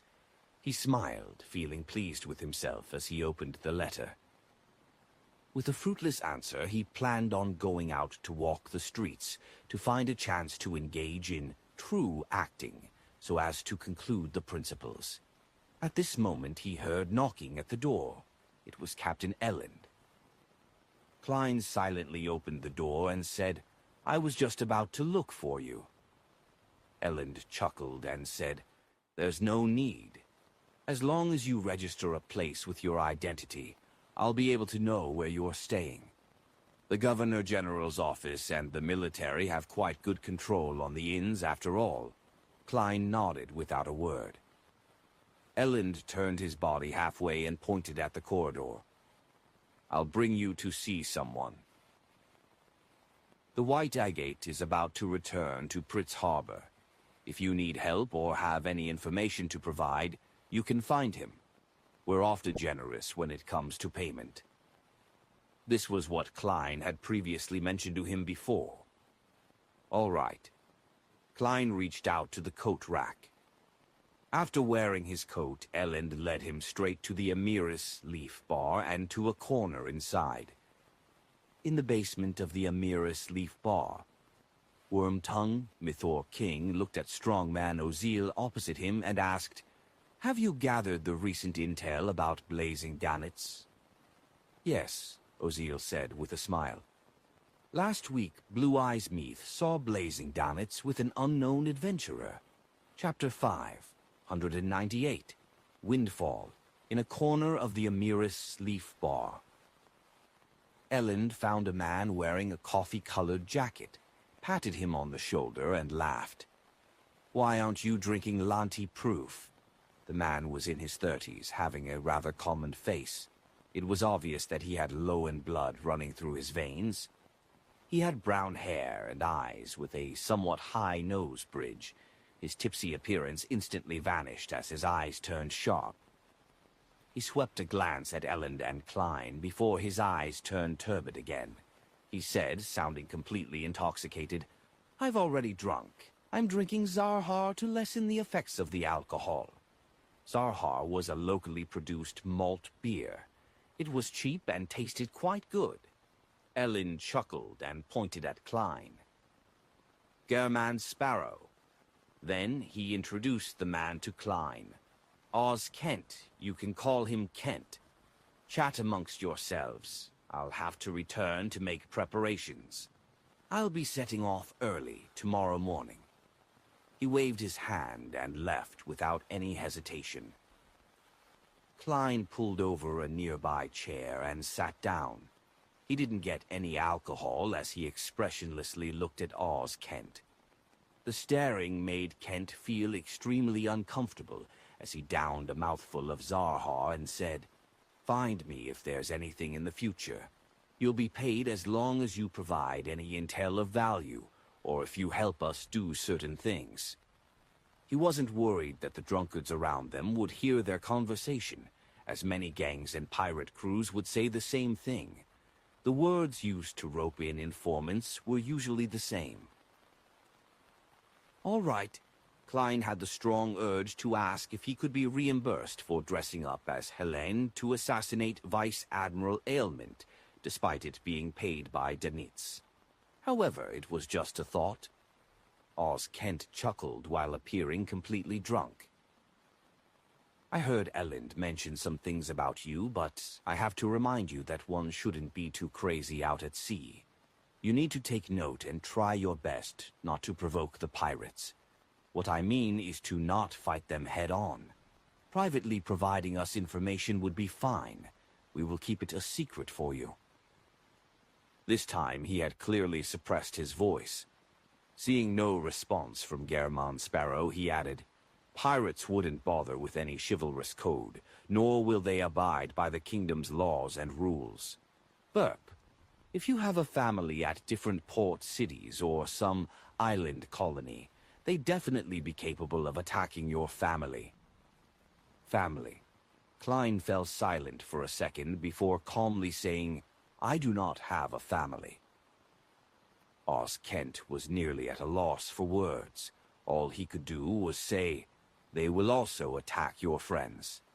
Then he heard German Sparrow reply in an unperturbed tone, "I do not have friends." Oz Kent instantly choked up. He subconsciously drank a mouthful of Zarhar beer to calm himself. After coughing twice, he said in a deep voice, "They will also ambush you. They will also bribe people to learn about your schedule and intercept your ship. At sea, a single person's strength is often so inconsequential." Klein said rather calmly, "I wouldn't reject them from giving me money." "That's basic courtesy." Giving money? Oz Kent was clearly taken aback as he found German Sparrow's words incomprehensible. A few seconds later, he realized that the man was treating pirates as mobile bounties. He drank mouthful after mouthful of beer, momentarily at a loss for words. In the basement of the Amiris Leaf Bar. Unknown adventurer? Wormtongue Mythor King's mind stirred as he sat straight up. Strong man, Ozil nodded. According to Blue Eyes Meath, that adventurer is new. He likely hasn't been to the archipelago for long, but Meath felt that he was considerably dangerous. Considerably dangerous? Could he be the person who killed Steel Mavetti and company with Blazing Danitz? Could it be the person who disguised himself as Helene to attack Captain? Mythor immediately made certain connections as he asked with a deep voice, "Do you have his photograph or a portrait?" Ozil beckoned to a subordinate and received a piece of white paper. "We used a ritual to get Blue Eyes Meath to draw the unknown adventurer's appearance. As you know, it's different having a firm footing in Byam's underground world than being a successful pirate. I need supporting members. Sigh, to hire them. I spent quite a bit of money." Mythor could read between the lines as he chuckled. "As long as you get to the bottom of this matter, Captain wouldn't be stingy with her reward." He took the portrait, spread it out, and discovered a cold-looking man with black hair and brown eyes. His face was slightly thin, and he had a cut face. He wore a black double-breasted frock coat and a half-top hat. Never seen him before. It's impossible to confirm if he's the person who disguised himself as Helene. Mithor raised his head and said, "Find out his identity and whereabouts." "I've already instructed my men to do it," Strongman Ozil said with a deep laugh. The two fell silent at the same time as they drank their Southville red wine. A few minutes later, a bar bouncer entered and broke the silence. He glanced at Worm-Tongue Mithor, leaned in towards his boss's ear, and whispered. Ozil's expression instantly turned odd, as an unconcealed smile appeared. He put down the wine glass and said after pausing, "That unknown adventurer has been found." "Where is he?" Mithor asked. Ozil pointed upstairs. "At this very bar." Mithor looked up at the ceiling and remained silent for a few seconds. "I'll go up to verify." He believed that having had some interaction with the disguised Helene, he had a general understanding of the man's abilities. He believed that no matter how good the man was at disguising himself, he would definitely feel a sense of familiarity. Therefore, he decided to confirm it himself. According to his usual habits, he wouldn't have taken such initiative and would instead perform an investigation from the outskirts. Only with enough confidence would he get himself involved. But this time he wasn't too convinced of Ozil's subordinate. If it was really the person who disguised himself as Helene, he would immediately change his appearance and identity and vanish once he noticed something was amiss. Besides, Mithor knew that he was presently being punished by his captain. He had to quickly perform a deed of merit in order to return to the Black Death. Sigh, regardless if I was lacking in ability or not being careful enough, the outcome cannot be changed. I was fooled by that disguise and brought her onto the Black Death, nearly killing Captain. If it were Kelengos, he wouldn't have spared me. He has always been very greedy. He had long thirsted for my beyonder powers. Captain didn't believe that I had been in cahoots with the assassin simply because Kelengos could also change his appearance with creeping hunger. She didn't summon people to surround and kill me. She only sent me to Bayam to investigate this matter. She's already being forgiving enough. Compared to Kelengos, she is truly a captain worthy of being loyal to. I have to quickly provide some meritorious service and find an excuse to contact her, so as to live up to her treatment towards me. As Mithor King got up and walked out, he couldn't help but have these thoughts churn through his mind. Although he was a pirate who had killed countless and had plundered countless ships, he had a soft spot in his heart.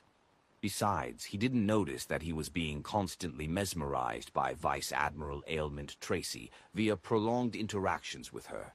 His fondness for her had seeped deep into his bones. Even if Ailment Maiden didn't have helpers, he wouldn't have resisted, kneeling down and kissing her toes at her behest. Of course, this didn't affect his fantasies of doing countless deeds with Tracy. If he had the chance, he believed he would take the initiative to do so, even if he didn't get her permission. As a pirate, he had done such things plenty of times. When he went upstairs, Mithor King followed the guidance of Ozil's subordinates and circled halfway around the bar's walls. From afar, he saw the unknown adventurer sitting in the corner. Identical to the portrait, but I don't feel any familiarity.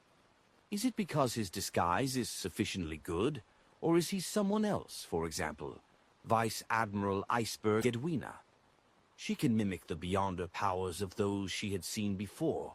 It's not impossible for her to change appearance like Kelengos. Mithor's gaze paused for 2 seconds before he cautiously retracted it. But at this moment, Klein's spiritual intuition as a seer told him that someone was observing him. Without concealing anything, Klein immediately turned to look back. He saw a man with short eyebrows, deep eye sockets, and bronze eyes. Worm-Tongue Mithor King, third mate of Vice Admiral Ailment's flagship, Black Death. Klein instantly recognized the person observing him. Instantly, two thoughts flashed in his mind. One of them was 5,400-pound bounty. The other was, why is he observing me? He managed to find me by investigating Danitz. The military contact person, Oz Kent, discovered German Sparrow's abnormality as he traced his gaze. However, due to his angle, he was blocked by a few drunkards. At this point in time, Klein already instinctively came up with the solution. It was to pretend that he didn't recognize Mythor King, retract his gaze, and get a cup of alcohol to drink. He could then secretly observe where he went, and then use his powers as a faceless to infiltrate where Mythor hid himself before silently hunting him. As this thought flashed past his mind, Klein suddenly discovered a problem. That's me being myself. But I'm now German Sparrow, a seemingly calm but crazy adventurer. With this thought, he suddenly turned around, drew his revolver, and aimed at Wormtongue Mythor King inside the rowdy bar. Bang! A gunshot rang through the bar as many customers reflexively crouched down while hugging their heads. All of them were extremely experienced. Many drunkards slumped to the ground, with more than 10 people throwing themselves to the side or rolling on the ground to dodge. These series of actions were well practiced, and Mythor King was one of them. However, Klein didn't really pull the trigger, as he was afraid of injuring the innocent bystanders by mistake. There were many customers in between him and Mythor. The gunshot stemmed from his powers of illusion creation. At that moment, everything before him opened up as people crouched down. Hence, having aimed at Mythor, who had thrown himself sideways to the ground, he pulled the trigger this time. Bang. Chapter 5. 199. Dragon Might. Bang. The brass bullet traversed past half the bar, flying straight for Wormtongue Mythor King's body. But just as it was about to hit him, Mythor's brown eyes suddenly turned dark. The bullet made a turn, and its trajectory was thrown upwards slightly as it accurately hit a glass cup filled with golden beer. Amidst a loud noise, the glass instantly shattered, splashing beer everywhere. At the same time, Mythor grabbed a cup from a customer, extended his arm, and threw it at Klein. What's the point of that? Klein only dodged slightly to allow the glass cup to miss him, shattering onto the wall. At this moment, Wormtongue Mythor immediately lunged forward and rolled, heading for the entrance to the basement. He attempted entry in order to get help or escape via a secret path. He had initially confirmed that the unknown and crazy adventurer was the assassin, who had disguised as Helene and boarded the Black Death, targeting Vice Admiral Ailment Tracy. Furthermore, his series of actions, which had nearly succeeded, told him that in a one-on-one situation, he wasn't a match for him. This was a powerhouse at the Pirate Admiral level. Tap, tap, tap. Klein quickly chased after Wormtongue Mythor. He was fast and agile. Despite being inside the chaotic bar, he didn't step onto anyone. Seeing that the bouncers in the basement were coming with revolvers in hand, and how Mythor King was about to enter the basement with bouncers in the bar approaching, Klein didn't hesitate. He suddenly clenched his left hand. The black glove was instantly covered with dense dark golden scales. His dark brown irises turned pale and became vertical. Right on the heels of that, an invisible wave surged outwards with him as its epicenter. In the areas where the wave passed, the customers who were holding their heads down turned limp or trembled. The military contact, Oz Kent, also clearly lost his sense of reason, as though he had encountered the most terrifying thing in the world. All he wanted to do was to escape. The bouncers who had approached were no different. Extreme horror gripped their hearts as they ran around aimlessly, making the situation turn even more chaotic. Clang, clang, clang. The bouncers in the basement threw away their weapons, either running to a corner and shrinking into a ball, or they were trembling on the spot, their crotches rapidly turning moist. Wormtongue. Mitor felt as though he was struck by lightning. In his fear, he began running in circles at the entrance. This was a psychiatrist's awe, also known as Dragon's Might or Mass Chaos. This was Klein's only crowd control beyond a power. At this moment, Klein's rapidly approaching figure didn't stop. In a few steps, he had arrived beside Mythor. In that instant, a scene suddenly surfaced in his mind. Mythor, who looked to be lost in extreme horror, suddenly raised his head and swung his right fist over, aiming straight for Klein's head. Without any thought, Klein fully trusted his clown's intuition for danger. He immediately bent down and turned his body sideways. Almost at the same time, Wormtongue Mythor suddenly raised his head. His brown eyes were dark and clear, without any sense of muddle-headedness. At some moment in time, he had shaken off the effects of Dragon's Might. This was something that exceeded Klein's expectations. Bang! Mihor's muscles bulged as he bent his back and threw a punch that resembled a cannonball. However, he didn't hit his expected target, and instead hit the wall of the entrance. Creak! The spot where his fist connected threw up pulverized bricks. Quickly, a huge hole that seemed to be covered in a spider web appeared. The entire bar seemed to shake. The power of the punch was far stronger than a revolver's bullet. But at this moment, Klein had already flashed behind him. His body straightened up again as his glove seemed to be covered in a layer of gold. His brown eyes lit up with two flashes of lightning as they shot out, like bullets. Interrogator's psychic piercing. Ah! Mythor King let out a shrill cry, but he didn't fall to the ground. He rolled as he grimaced in pain, holding his arms to protect his head. He soon magically recovered from the pain of psychic piercing, but he felt ice-cold metal at his forehead. He saw the cold and thin adventurer pull the trigger. At such a close distance, even though psychic piercing's effects could only be maintained for a second, it was enough for Klein to raise his right arm and place the revolver's barrel at Wormtongue Mythor King's head. Bang! Mythor King's pleas shrank back from his half-agape mouth and into his throat as a picture seemingly formed of blood and white material appeared on the wall behind him. It was melancholic, fresh, and messy. The luster in his eyes vanished as Mythor collapsed backward, leaning against the wall before sliding to the ground. At noon on the 1st of February, 1350, Wormtongue Mythor was hunted. Klein glanced around at the chaotic bar and closed the door to the basement. He chained the door with the existing chains and forcibly made a knot. He bent down and dragged Mythor King down a few steps, but he didn't directly enter.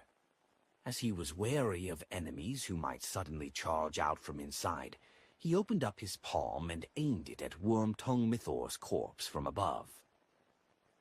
He had no qualms about grazing the Black Death's third mate. He believed that he was definitely someone with heinous crimes to his name. Firstly, he was once a subordinate to Vice Admiral Hurricane Kilangos, and the deceased pirate admiral had once massacred an entire ship. He was a rather cold-blooded person. It was simply obvious from what the red-glove nightmare inside Creeping Hunger had encountered. Secondly, Mythor was working for Vice Admiral Ailment, which was equivalent to working for the Demoness sect. It was unknown how many cases of human trafficking he had been involved in. Creeping Hunger restored its thin, human skin appearance as his palm cracked open, producing two bloodshot eyes. In an instant, a biting cold wind stirred in the entrance's passageway to the basement. It constantly spun around Wormtongue Mythor's corpse, slowly outlining a blurry figure with short eyebrows and deep eye sockets. Black but undulled points of light rapidly surged out of the corpse, combining with Mythor's spirit body. All of them were injected into Creeping Hunger, where an empty finger was waiting for it, forming a connection with the surroundings to a certain degree. Creeping Hunger first went from a black color with a sinister and noble vibe before returning to its original state as it suffused its desire for flesh and blood. Klein silently diverted his senses to it for a few seconds and was pleasantly surprised that the powers he received were rather useful. Although there were only 2, they were much better than the previous 3 he had obtained from the zombie sequence. At this point he learned that the mid-sequence Beyonder was a Sequence 6 Baron of Corruption from the Lawyer pathway. One of them came from a Baron of Corruption, and the other came from the Sequence 7 Briber. The former was distortion. By distorting the target's words, actions, and intent, he could formulate a certain order that provided himself with an advantage so as to achieve the goal of restraining and influencing his opponent. The latter was bribe, which was one of the various powers of a briber. More accurately, it would be bribe, weaken. The premise behind using this power was to give the target a certain item, then for a certain amount of time greatly weaken the target's attacks, defense, and control over him. Give the target a certain item? His act of throwing a cup of alcohol was considered a bribe, as expected of the Black Emperor pathway. It finds loopholes in order while it appears domineering. It's no wonder my dragon's might and psychic piercing powers weren't as effective as I imagined them to be on Mythor. Even my bullet's strength was reduced. I thought that shot would have blown his entire head up. Klein came to a realization. At the same time, he understood why he had involuntarily flown towards the Black Emperor where King of the 5 Seas, Nast, was. It was because Nast had distorted his intent to proceed forward, making it impossible for him to stop. Not bad at all. Klein lowered his head to steal a glance at Wormtongue Mythor's corpse before he went down to the basement. He was trying to find some food for Creeping Hunger. It was unknown whether it had to do with him throwing Creeping Hunger above the gray fog repeatedly, but Creeping Hunger wasn't as crazy anymore.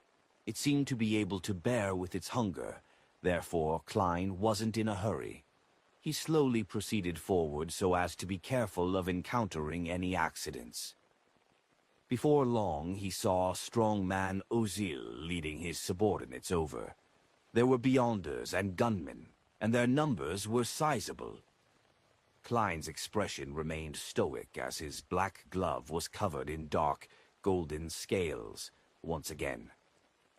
His irises turned light in color as they suddenly turned vertical. Invisible waves instantly surged forward. Psychiatrist's Dragon's Might. Chapter 600. Clearing the Place. With Dragon's Might surging out, strongman Ozil and his subordinates quaked on the spot, as though a gigantic hammer had struck them. Suddenly, some of them ran in every direction, escaping aimlessly. Some kept going in circles on the spot, while others stood on the spot, trembling uncontrollably. There were all kinds of different reactions. Unlike previously, when he was afraid that Wormtongue Mythor would recover, making it necessary to make every second count, Klein had plenty of time to observe his surroundings at that moment. He instantly grasped the situation. Different reactions stem from their mental fortitude and resilience. The weakest and most ordinary ones were the ones who ran wildly. Those with relatively stronger mental fortitude among the ordinary people would run about aimlessly. For Beyonders who had their psyche enhanced, as well as ordinary people who had strong mental fortitudes, they would circle around on the spot, trying to escape but stopping themselves as well. The strong Beyonders with strong mental fortitude would stand on the spot as they tremble, or go around in circles on the spot. Those who suffer from incontinence as a result of fear belong to the escaping and avoiding group. Klein swept his gaze and was about to raise his gun to shoot, making the enemies who could threaten him lose the ability to do combat. At this moment he discovered that a man who had been trembling on the spot had recovered the clarity in his eyes. He was about to escape the influence of awe. As for the others, they were also showing symptoms of recovering. Considering how he didn't have the ability to finish all of them off in such a short period of time, and how a gunshot would jolt a number of them back to their senses, as well as how different Beyonders, when combining their different powers together, could cause him harm, Klein changed his mind and made the glove on his left palm be tainted with a sinister, reflective blackness. His eyes turned dark as he forcefully distorted the intents of the people who were waking up. The trembling man pounced forward suddenly. He could no longer resist his thoughts of fleeing. He ran straight for the secret exit, leaving his employer, strongman Ozel, as a constantly shrinking back. Klein rapidly switched between psychiatrist and baron of corruption, using Dragon's Might followed by distortion as he repeated this sequence. Soon, and he chased all the mentally Ozel's strong or resilient bouncers to the basement. Although there was no way of comparing creeping hunger to a genuine shepherd, switching between different souls required a certain amount of time to cool down. Klein grasped this rhythm very well. He easily completed his goal while there were still some remnant effects from Dragon's Might. However, he also discovered a problem. For certain targets, if they were repeatedly exposed to Dragon's Might and all within a short period of time, the effects would weaken with repeated use. Of course, most of strongman Ozil's subordinates were already slumped on the ground after repeatedly being hit by Dragon's Might. They were pissing and defecating themselves, emitting a stench. Dragon's Might and distortion are quite a good combination. If Mythor hadn't tried to counterattack, he could have escaped with bribe, weaken, and distortion, and I might not have necessarily been able to catch up to him and finish him off. Yes, that counterattack of his was very potent. There weren't any signs prior to it. If it wasn't due to a seer and clown's reliance on their spirituality and intuition, I might not have been able to use paper figurine substitutes in time, much less talk about dodging the strike. This reminds me that even though creeping hunger provides the combat strength of a Sequence 5, I shouldn't belittle other Sequence 6s. A careless mistake might have me killed. Amidst his thoughts, Klein made the glove turn as though it was gilded. His eyes suddenly lit up with 2 bolts of lightning. Strongman Ozil immediately cried out in pain as he couldn't bear it anymore. He crashed to the ground like a toppling mountain peak. He held his head as he struggled in pain like a catfish that had just been caught. Unfortunately, I don't have Beyonder powers that can perform an area of effect attack. Otherwise, I'd be able to keep the other Beyonders back. I remember that there's a lightning storm in the Sea King's domain. However, such charms are of too high a level. It exceeds the realm of my knowledge. Klein swept his gaze across all the goons before unhurriedly walking to the basement. This place was originally a market, but with everyone fleeing, it was empty. Dressed in his double-breasted frock coat, Klein pulled a chair out from behind a stall. He placed it before Ozel and leisurely sat down.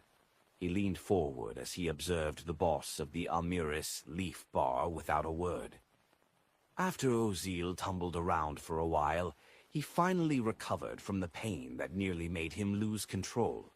However, he still suffered from a splitting headache. He was just about to stand up when he saw a pair of pale-colored eyes that reflected pale gold light. He saw a glove covered in dark golden scales. In that instant, cold sweat was still dripping from his forehead. He felt that one maelstrom after another was appearing in his eyes, sucking in all his attention. Klein calmly asked, "Were you once a pirate?" "Yes." Ozil realized that he had the strong intention of answering the man.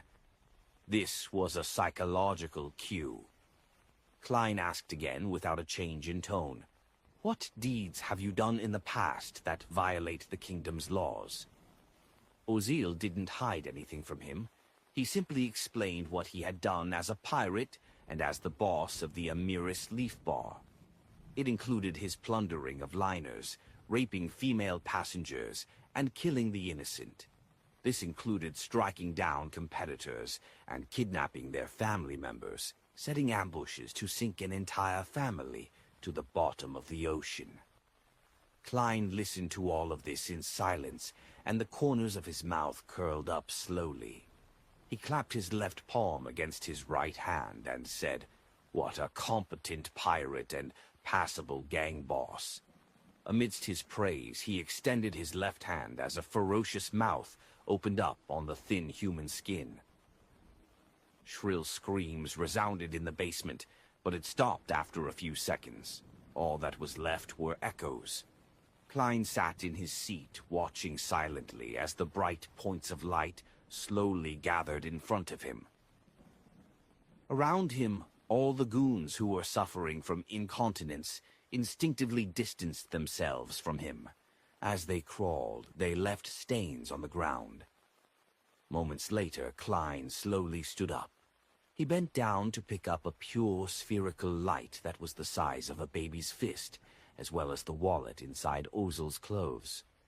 After stealing a glance at the thickness of the wad of cash, he put away the two items and holstered his revolver. He took off his half-top hat and bowed at the trembling goons in the corner. Klein checked the underground area after he was done with everything. To his regret, he didn't discover any items like a safe. All he could do was return via the passageway, pick up Wormtongue Mythor King's corpse, and walk to the entrance. He paused for 2 seconds as the scene outside was naturally outlined in his mind. He discovered that the bouncers, who he imagined would attempt to open the door to provide help, had already disappeared. The dragon's might from just now made them realize that it's a battle between Beyonders, so they retreated. As expected of a region where pirates are everywhere, some ordinary people still have a chance of understanding about Beyonders. It seems such matters happen often here. Some fugitive suddenly gets arrested by the mandated punishers. Klein undid the metal chains and reached for Mythor King's pocket in passing and took his cash. He held back the urge to count his earnings as he burned a paper figurine and threw it outside before opening the door to the entrance. He then walked out with Mythor's corpse. At this moment, most of the customers in the bar were gone. There were only about 8 people hiding in different spots to await the outcome. Klein surveyed the area without any expression as he saw gazes frantically retract. The only person who dared to look at him head-on was Oz Kent. He was frowning as he watched Gehrman Sparrow carry a corpse over slowly. Bang! The corpse flew in front of him, smashing over a table. Oz Kent focused his gaze as his pupils instantly contracted. Wormtongue Mythor King. Vice Admiral Ailment's third mate, Mythor King. He looked up in shock, stealing another glance at Gehrman Sparrow. Klein revealed a faint smile. "Remember my bounty." With that said, he took his half-top hat, bowed slightly as a form of bidding farewell, and turned to leave through the Amiris Leaf Bar's main door. Byam Harbor. On the White Agate, Elend watched as the door to his captain's cabin was slammed open.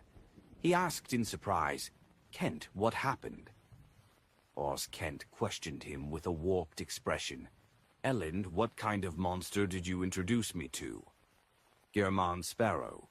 Elend returned with a question, feeling somewhat uncertain.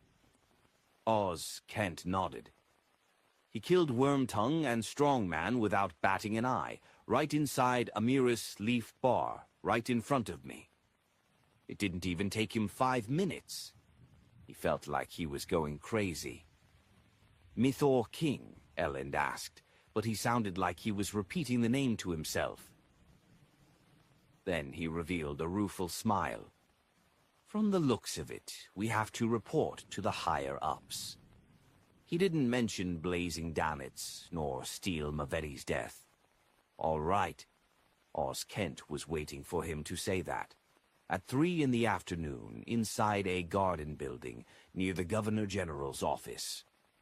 Elend and Oz Kent were sitting in an elegantly decorated living room as they awaited the reply from an important figure. After an unknown amount of time, a young man with neatly combed back blonde hair walked down the staircase and said to the two, "The General says that since he temporarily doesn't show any animosity, we should honor the agreement and continue our cooperation from before. However, we must be careful.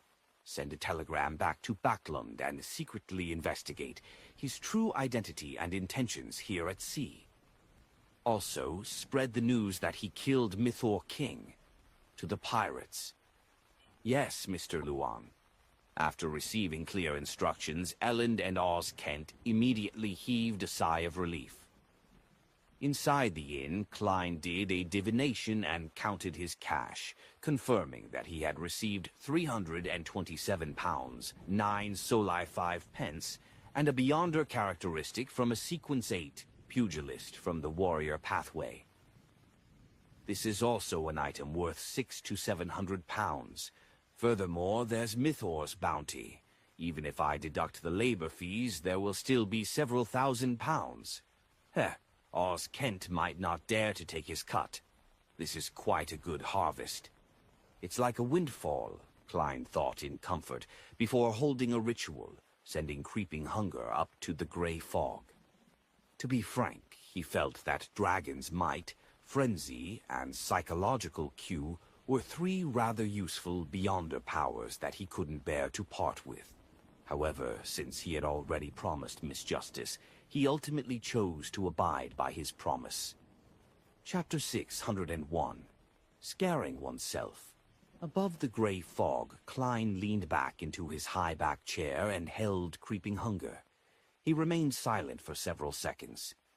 Finally, he released the psychiatrist's soul according to the specific steps. A tall figure quickly appeared by the side of the bronze table. It was a woman whose face looked somewhat blurry. Her pain and distorted feelings was apparent. Klein looked at her and asked her as though he was chatting with her, "Do you still remember who you are?" In the mysterious space, he could directly channel her spirit. The psychiatrist's enmity reduced substantially as she smiled bitterly.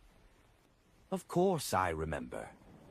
I was a member of a secret organization and was planning to meet a friend in Toscarter Island, but I ended up encountering pirates on the way. Although I used my powers to resolve the disaster, the pirates who escaped informed Kilangos of the corresponding situation. In order to obtain my powers, he deliberately changed course and intercepted our ship. You can probably imagine what happened after that. Thanks to his meticulousness, I was killed instantly, unlike the other female passengers who encountered things that were worse than death." Klein fell silent for a few seconds before nodding slightly. "Ian, do you know of the ancient book known as Grossel's Travels?" He believed that since Grossel's Travels came from the dragons, it was possible that the psychiatrist had heard of its name or the corresponding information. The female psychiatrist thought over it carefully before shaking her head. "I'm sorry, I've never heard that name before." Klein no longer bothered with the topic and switched to asking, "Since you're about to dissipate and gain eternal peace, do you have any last wishes?" The psychiatrist lowered her head and chuckled. "I wish to be revived." "All right. I know that this wish cannot be satisfied. Everything else isn't necessary. I've been dead for years. My family and friends have probably already received news of my death. Informing them again of my death will only dig up the pain of those memories. Let's leave it at that. Thank you, that should be it." Her figure quickly dissipated and vanished, leaving behind a huge golden iris that could expose the thoughts of everyone's hearts. This was the Beyonder characteristic of a psychiatrist. Klein sighed and began pondering over the details of what the psychiatrist had said. She was visiting a friend at Toscarter Island, alone without any family. Toscarter Island is located at the easternmost front of the Sonia Sea, and it's south of the Gargus Archipelago. That's the easternmost colony of the Loan Kingdom, while the Gargus Archipelago belongs to the Faysac Empire. What kind of friend would be there? What kind of friend is worth visiting after taking such a long trip? Although she only said that she's from a secret organization, the chances are that it's the psychology alchemists. Was she out on a mission? Klein respected the deceased and didn't wish to dig out her secrets, so he didn't probe deeper. Without any clues, he quickly stopped thinking about such matters and considered something else. After hunting down Wormtongue Mythor King, regardless of the reason, I have to leave Bayam for the time being. I've really done quite a bit in the City of Generosity during this period of time. Yes, I'll participate in about 3 Beyonder gatherings and confirm whether there are the main ingredients of Nimble Right Master before leaving. Klein rapidly made a decision and conjured a scene of the world praying. Covering it with the gray fog, he threw the scene to the Crimson Star, representing Miss Justice. Audrey was standing on the balcony on the 3rd floor, looking at the nearby village. The rooftops were mainly brick red in color as they showed depictions, abstract pictures, or real pictures of dragons. Suddenly, the familiar endless void surfaced in front of her eyes.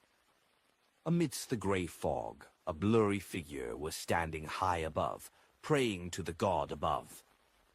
"Honorable Mr. Fool, please inform Miss Justice that she can make preparations for the transaction."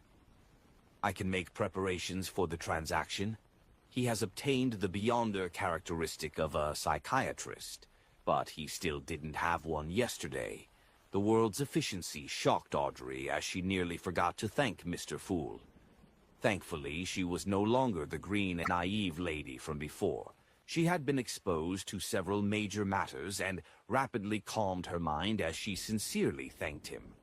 She passed on the message for Mr. World to wait another 2 to 3 days as she was preparing to pay off the money she owed to Mr. Fool's Blessed. Although she had sufficient money, she had to maintain a minimum balance, otherwise it was easy for others to notice something amiss. After the illusory gray fog dissipated, Audrey silently looked down at Susie, who was admiring the garden on the 1st floor, before pacing around and secretly clicking her tongue. Mr. World is really terrifying. Evening, in the Seaweed Bar. Having just squandered all his money at the casino, Blue Eyes Meath sat before a bar counter and ordered a cup of Lanty Proof. He was just about to raise the cup when he suddenly heard the bartender whisper to him with a suppressed voice, "Wormtongue Mythor is dead." What? Who did it? Blue Eyes Meath was first alarmed before he asked excitedly, "Someone is challenging Vice Admiral Ailment?" An adventurer named Germon Sparrow. He wasn't known at all before. Who knew that he finished off Mythor? The bartender didn't hide his shock and alarm. He also killed Ozil, the real boss of Amiris Leaf Bar, Strongman Ozil. Blue Eyes. Meth was just about to sigh when he frowned suddenly. Back when Ozil's men came to ask him about blazing damnets, he had mentioned that the bosun of the Golden Dream was seen mixing in with an unknown adventurer. He had used a ritual to provide the corresponding portrait. Ozil is dead. Mythor King is dead. It's done by an unknown adventurer named German Sparrow. Blue Eyes. Meath suddenly trembled as a scene that left a deep impression on him surfaced in his mind. The young man that looked like a gentleman was standing by the entrance of the bar. He had black hair and brown eyes with a thin and cut face. His eyes coldly observed the customers as though he was seeking out his prey. Blue Eyes. Meth shuddered and couldn't be bothered with drinking his alcohol. He got up immediately and took wide strides out of the bar. Terrifying, that guy is too terrifying. Even Wormtongue died at his hands. He's definitely a powerhouse at the Admiral level. He will definitely seek me out and finish me off. No, I can't stay in Bayham any longer. I have to return to the ship and be far away from here. Blue Eyes Meth ran to the Red Theater and forcibly pulled his companions with him. They headed for the woods and circled around to the private harbor, ran by the Resistance. Opposite, across the Red Theater, the herb store in the alley remained open. The chubby apothecary, Dark Will, was sitting behind the counter, wearing a calm expression, but internally he was deeply worried.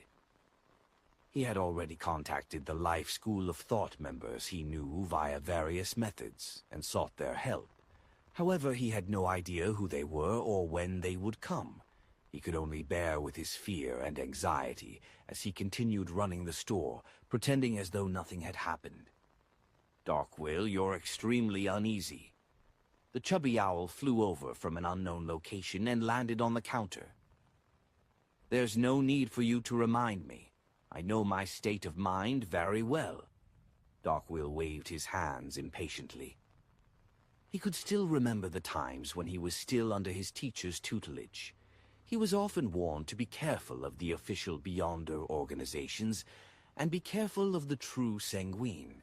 In regards to this, Roy King raised several examples, such as being imprisoned underground forever, with no sunlight or woman to be seen, being made into experimental subjects where their bodies would be used to test the dangers of particular sealed artifacts. There they would experience all kinds of experiments, and after mutating they were monsters who acted on instinct. It was also possible to be sucked and eaten by the Sanguine and made into puppets. Twice, these examples had deeply imprinted themselves in his mind. It made his already lacking courage vanish instantly. After leaving his teacher's side, he often stayed in a city for a short period of time, immediately leaving once there was a risk of exposure. Darkwill tried hard to keep his horror under control, placing his attention on the problem of rescuing his teacher. Old Man has been captured for some time. Why is he still imprisoned in the Governor General's office? With the military's abilities, they should be able to gather any information they wish to know, be it an outright execution, the gathering of materials, or being used as an experimental subject. They would definitely move Old Man. Could it be that Old Man used some techniques to hide his secret, or they wished to make him into a spy? Sigh, just agree to it. Darkwill scratched his head as his thoughts wandered aimlessly. Gradually, he recalled the last letter he received from his teacher, Roy King. Old Man often likes to give hints in things that seem to be normal and ordinary matters. Could that letter contain similar information? That letter didn't say a thing. It just said to meet him near the Red Theater and flaunted his gambling techniques. He clearly relies on luck. He even wanted me to go to Enmet Street's Mabel's Sundry store and buy a dye to make preparations to be educated. I thought I would buy it only after we met, so I haven't been there all this time. Perhaps a secret there. Darkwill was like a drowning man who seemed to clutch at a straw. Many of Byham's streets were named after Lowen Kingdom cities. Darkwill used a few minutes to muster his courage, brought the owl with him, and closed the door to his shop before walking out of the alley. While waiting for the rental carriage, he bought a copy of the news report from a paperboy as he flipped through the international and domestic news, as well as news about the archipelago. Suddenly, he saw a familiar face. It was the adventurer who had informed him of Roy King's location. In the afternoon, Garamond Sparrow killed Wormtongue Mythor King, who's worth a bounty reaching 5,400 pounds. I actually entrusted a mission to such a powerful adventurer. Darkwill clicked his tongue. He soon threw the matter to the back of his mind and got onto the carriage and headed straight for Enmet Street and found Mabel's Sundry store. The owner of the shop was a genial old lady who said after sizing him up, "The die you want costs £1. "This is a robbery," Darkwill roared angrily in his head, but this only made him more certain that there might be clues hidden in the die. After paying, he received a tiny ring box and opened the lid. He saw a milky white six-sided die which had 4 red dots pointing up. Although he was puzzled with how ordinary the die looked and how it was stuffed tightly into the ring box with no remnant space, Darkwill still acted cautiously by not studying it on the spot. He placed it into his pocket and walked to another side of the street. When he came to a secluded spot, he couldn't help but give it a glance, unable to find any problems with it. At this moment, a carriage flew by and gave him a fright. His wrist trembled as he dropped the die on the ground. The die continued rolling and ultimately came to a stop, a single red dot pointing up. Darkwill cursed the carriage driver and widened his stride to pick it up. Just as he took this step, his body suddenly staggered, and he collapsed to the ground loudly, despite the lack of any obstacles. All he saw were stars. His mind went blank for a moment as he lay there, the milky white die right in front of his eyes. Chapter 6, 102. Becoming famous. Darkwill sprawled on the ground, momentarily forgetting to stand up. His mind remained blank. Ever since he had matured, he had never encountered a scenario of tripping himself. After consuming the potions, his body had experienced enhancements to a certain degree, making it even more impossible. Now, for some baffling reason, he had fallen down in an inexplicable manner. Did I step on something? Darkwill suddenly snapped to his senses as he struck down with his palm and rolled to his feet. He pretended as though the one who had just fallen wasn't him. He looked left and right without finding anything odd on the ground. Filled with puzzlement, he took a few difficult steps forward to pick up the milky white die. At this moment, a patrolling constable seemed to have sensed the disturbance as he jogged over with baton in hand while holding his other hand down on his revolver. Upon seeing this scene, Darkwill suddenly felt worried, feeling suspicious that he had fallen for a trap. "They caught old man, but haven't come for me all this time. It's because they were secretly observing me and waiting for me to find some clues. Now, I've gotten my hands on this strange die. They've started taking action. The official Beyonders are here to catch me." Darkwill instinctively turned around and ran, but he had suffered a rather heavy fall, causing him to feel pain in his knees. He was momentarily only able to walk. Seeing the patrolling constable approach him, and with him not being able to run, a scene of an underground prison instantly surfaced in Darkwill's mind. In an environment with only an everlasting candlelight, locked with Beyonders who would heave intensely like monsters. What happened? The patrolling constable pressed down on his revolver as he kept his distance and asked cautiously. Darkwill suddenly felt an irrepressible fear. As his wrist trembled, the milky white die he had just picked up fell to the ground again as it rolled a few times. This time, 6 red dots pointed up. Faced with the constable's scrutiny, Darkwill replied with a trembling voice, "I just stepped onto a damn banana skin and fell." The moment he said that, he felt his heart skip a beat. This was because there wasn't any banana skins on the ground. Damn it, I was too nervous. I should have said that I tripped myself, Darkwill thought in frustration.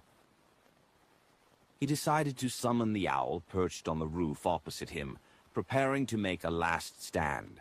The patrolling constable gave him a glance and chuckled.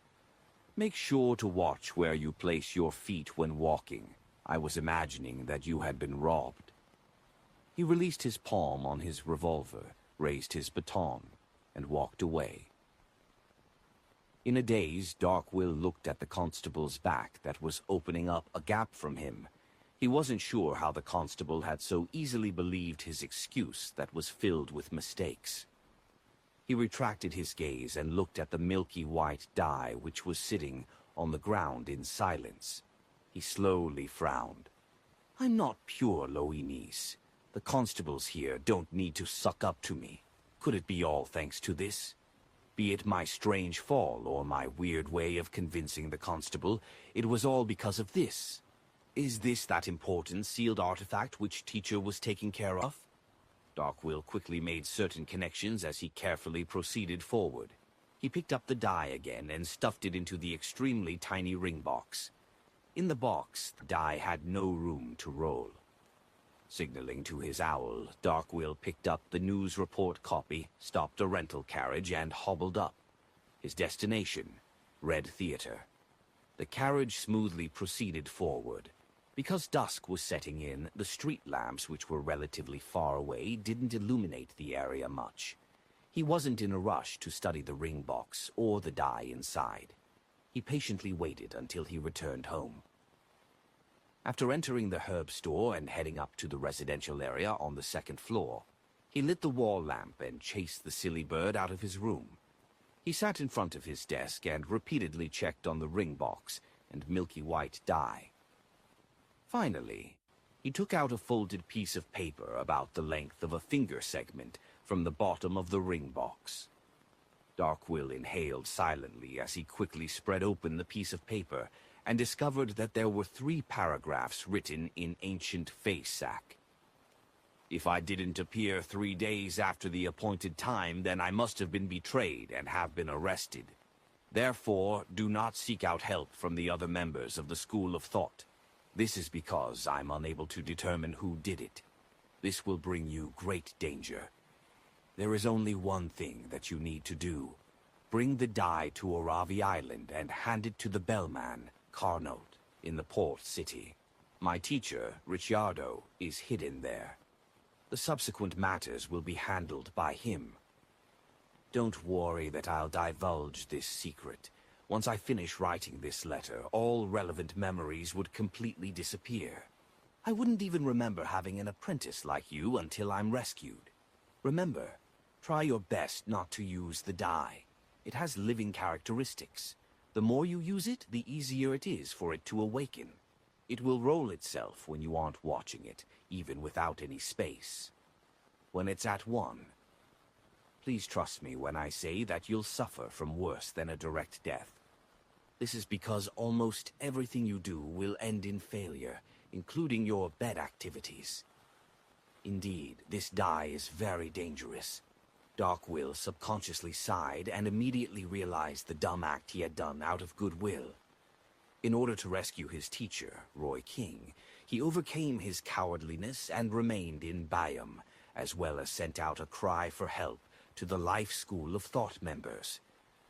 And according to the information, this meant that he might very well have been targeted by the person who betrayed Roy King. Why didn't you say so earlier? No, why didn't I head out to buy the die earlier? Darkwill raised his hands and yanked at his hair. He didn't dare stay any longer. He decided to leave his residence and buy a scalped ticket at night. He would head for Oravi Island early the next morning. That was an island that was on the route between the Rorstead Archipelago and Toscarter Island. My charms, my revolver, my bullets. Darkwill quickly counted the items that could provide him with safety, feeling concern over his lack of combat strength. He quickly thought of an idea as he paced around and mumbled, "I need to hire a bodyguard." A bodyguard? Who should I hire? How much money must I spend? Amidst his thoughts, Darkwill's gaze swept across the news report copy which he had just brought back. Suddenly, he thought of an excellent bodyguard, Germon Sparrow, a powerful adventurer who could hunt a pirate worth 5,400 pounds. If he's willing to accept the mission, I should be able to successfully arrive at Oravi Island if the counselor doesn't take action. How can I find him? Right. I should paste notices in the bars where adventurers frequently appear. Darkwill nodded indiscernibly as he stuffed the items back into his packed suitcase. With this plump owl, he left the herb store once again, his heart feeling the pinch. In the seas beyond the Rorstead archipelago, in a small port belonging to Lowen, the Black Death was docked there without any scruples. It was being surrounded by 3 ships. Vice Admiral Ailment Tracy, who had just taken a hot bath, wore a loose man's shirt, and she finished the final treatment for her mostly recovered wound. To a demoness, scars weren't a thing. At this moment, the blonde female attendant knocked on the door and entered the captain's cabin after receiving permission. When she saw Tracy, her cheeks flushed red as she moved her gaze away. "Captain, a telegram was sent from Byam to the port over here. Mithor, a 3rd mate has been killed." Tracy stopped her actions as her expression sank. She asked hesitantly, "Do you know who did it?" She had sent Wormtongue Mithor to Byam to investigate the assassination attempt on her, firstly as a form of punishment for his dereliction of duty, and secondly to spread the news that she was heavily injured so as to lure others who harbored malicious intent into attacking her. She never expected Mithor to be able to make any breakthroughs or developments in a short period of time. After the demigod addressed as Death Consul by the demoness of Unaging visited her, she had deliberately concealed this matter and didn't quickly inform Mithor. She allowed the punishment to continue as she felt that it was naturally for the best if his investigations turned fruitful. Even if there was nothing, she wouldn't be too disappointed either. She never thought about the possibility of Mithor being placed at risk, as it was a part of the punishment. But to her surprise, Mithor had been killed so quickly. The blonde female attendant handed over the telegram and said, "It was done by an adventurer named Germon Sparrow. It can be confirmed that he had used a Beyonder power similar to Dragon's Might." Germon Sparrow, Dragon's Might, heh. Kilangos also knew Dragon's Might. He likely grazed a psychiatrist or hypnotist with creeping hunger. Tracy sneered after receiving the telegram as she spoke to herself. She was quite certain that Germon Sparrow was the enemy who had disguised himself as Helene to attack her. Furthermore, he had been using the faceless powers which Kilangos had grazed. Creeping hunger is with him, and he has an ancient demigod, who Mother addressed as Death Consul, backing him. Does this mean that Kilangos was really killed by that Death Consul? Tracy muttered silently as she waved her hand to send the blonde attendant out. After the door to the captain's cabin closed, she chuckled to herself. If I were to divulge this information, the organization that ordered Kilangos to assassinate Duke Negan would definitely be very interested. For a brief moment of time, she really had the urge to do so, but her rationality stopped her. This was because it meant that she would directly offend the Death Consul. And with the single chance of him being recognized as the murderer, she would immediately be suspected of divulging the information. When the time comes, unless I hide back at Mother's side, I'll be under the shadow of death at any moment. I'm not afraid of other saints. They will have to find me before they can attack me. Besides, there will definitely be some indication of that, and a significant amount of time is needed. I will have sufficient chances to escape danger, but the Death Consul can travel using the spirit world. As long as he determines my location, he will quickly appear beside me. Tracy bit her lip as she thought in depression. She gave up her previous thoughts and decided to take note of Germon Sparrow's whereabouts. She wouldn't spare him once a good opportunity arose. At this moment, Klein was still living in the Tiana Inn, waiting for his bounty to be delivered to him. Chapter 6, 103, Conditions, 10 p.m. Swordfish Bar. After waiting an entire afternoon and having not received his bounty, Klein deliberately went out. He went to Oz Kent and received the news that the process had been kick-started. However, he would only receive the money tomorrow morning. He disguised himself and participated in a private exchange among the adventurers in the Swordfish Bar, but he didn't find the main ingredients of the Nimble Right Master potion or any mystical items. After restoring his appearance, Klein pressed down on his hat and attempted to squeeze through the crowd. He left the bar, which was in its rowdiest and noisiest time of the day. At this point, gazes swept past his face as most of them were momentarily taken aback before they clearly froze for 2 seconds, as though they had recognized something. Suddenly, they retracted their gaze and retreated far away from Klein like the receding tide. They had already learned of Gehrman Sparrow's appearance and strength in the papers and rumors. More details had gradually spread in areas where adventurers, pirates, and gang members gathered. Many people gained a basic understanding of the present situation and knew that Gehrman Sparrow had taken the crazy action of instantly drawing his revolver once he discovered Wormtongue Mythor King. Therefore, everyone knew better and chose to stay away from the dangerous man. The merchant, Ralph, was drinking in front of the bar when he suddenly sensed the disturbance. He instinctively half-turned his body around and looked over. He soon saw a quiet gentleman with a thin face and cut features, and the corresponding portrait which appeared on news report surfaced in his mind. Gehrman Sparrow, who hunted Wormtongue. Following that, Ralph recalled his conversation with Resistance leader Callet in the evening. He confirmed that the crazy adventurer before him wasn't averse to Sea God, and he had even witnessed the private trade between the Resistance and Vice Admiral Iceberg. Perhaps I can develop him into being a believer of Sea God. Even if he has no interest in the archipelago in the future, he might be able to provide certain help in certain matters. Ralph clasped his hands and held them to his mouth as though he was blowing at a sea conch.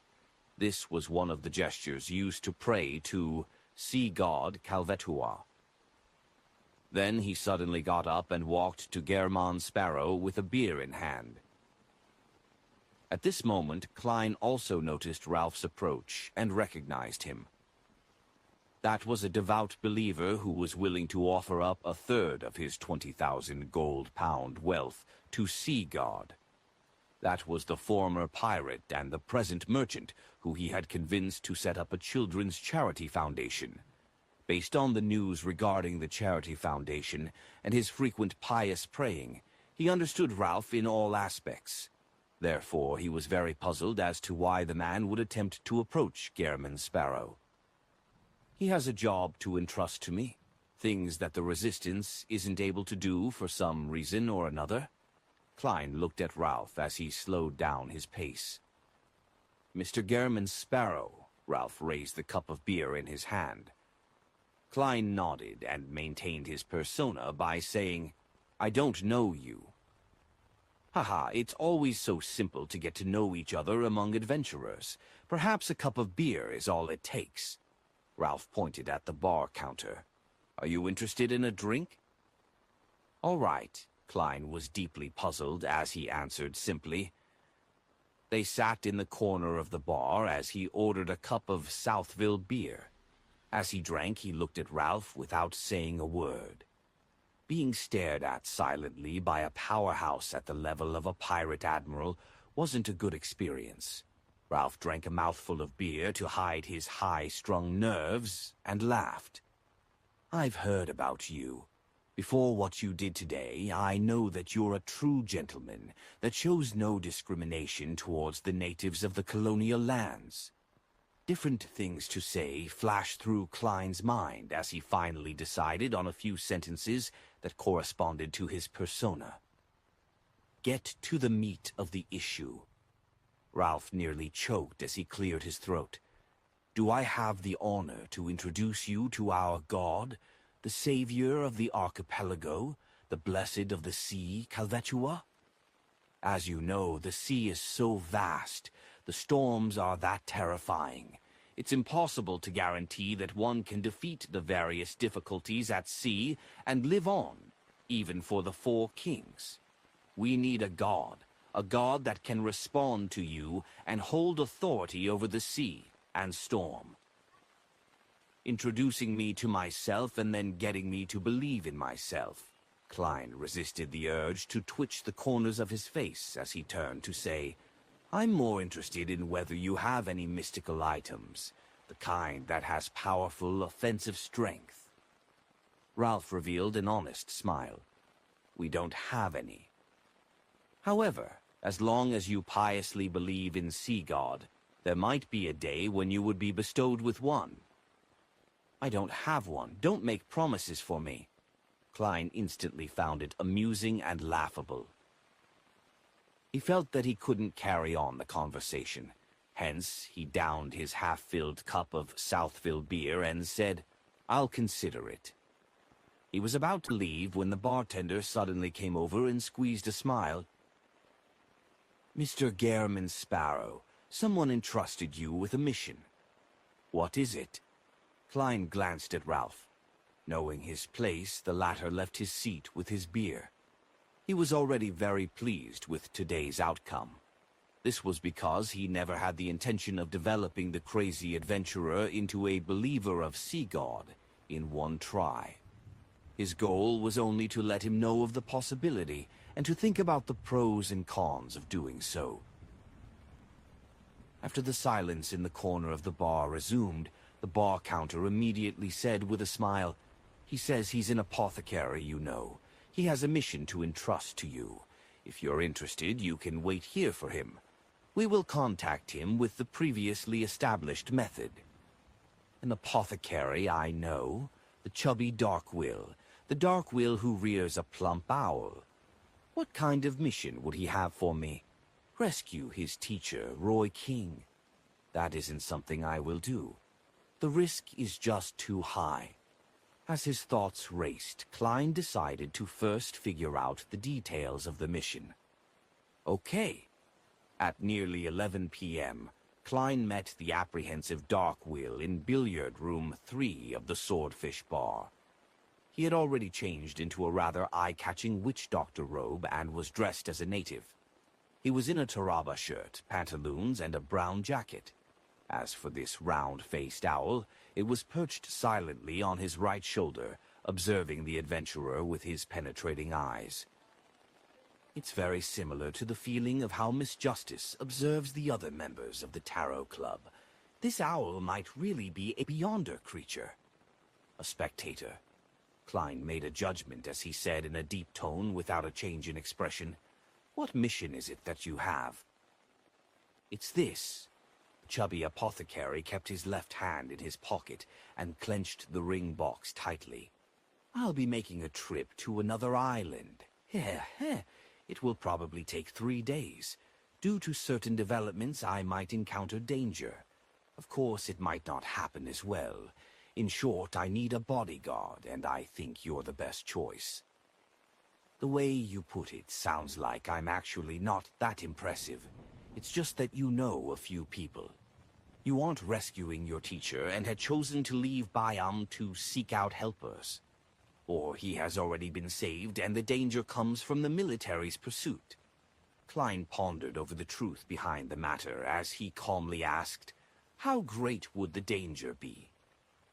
Darkwill's lips trembled as he said, I can't be sure. If the danger exceeds what you can handle, you can directly hand me over to the other party. This will be a promise we make now. It will not spoil your reputation. If I didn't know that you just have a nasty mouth, then I would have imagined this as a form of goading, Klein thought and said, What kind of payment can you provide? Darkwill originally wished to directly give the answer he had considered long ago, but he felt hesitant for a moment.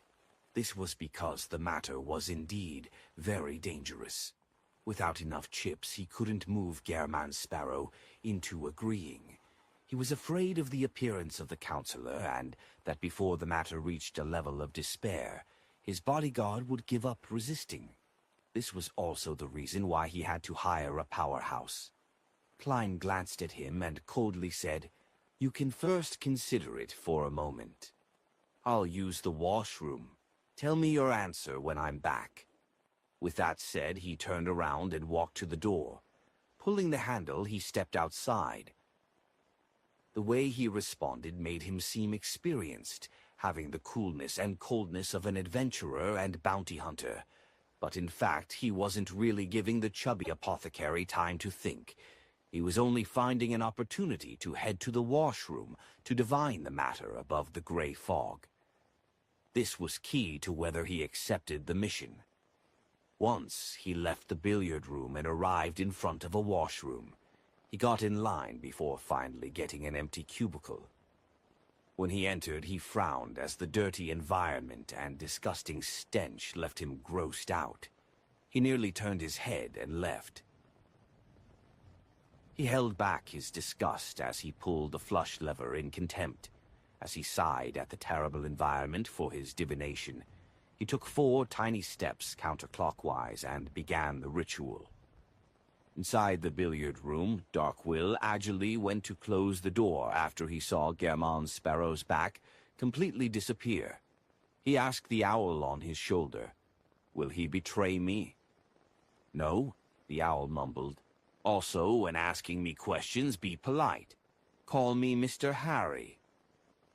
The fat on Darkwill's face trembled. "Mr. Harry, what kind of payment do you think he will accept?"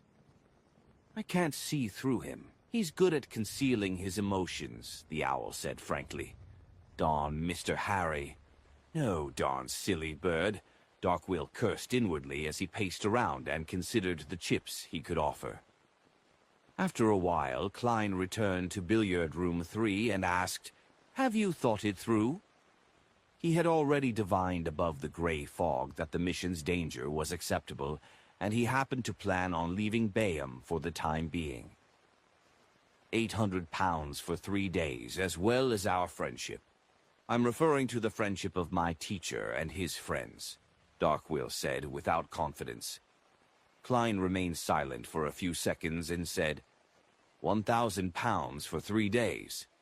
In addition, your organization needs to help me obtain a mystical item with powerful offensive abilities.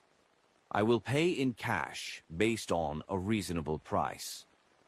£1,000. How could I have that much? Darkwill hesitated for a moment before saying, I'll pay an advance of £300. The rest will be paid by the person I'm looking for when we arrive at my destination.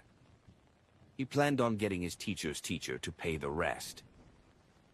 Klein nodded slightly and said, Deal. Darkwill immediately heaved a sigh of relief before puffing his face and said with a smile, Can I believe that the protection is in immediate effect? Chapter 6, 104, A Different Enemy. Upon hearing the chubby apothecary's question, Klein smiled inwardly as he wore a stoic expression.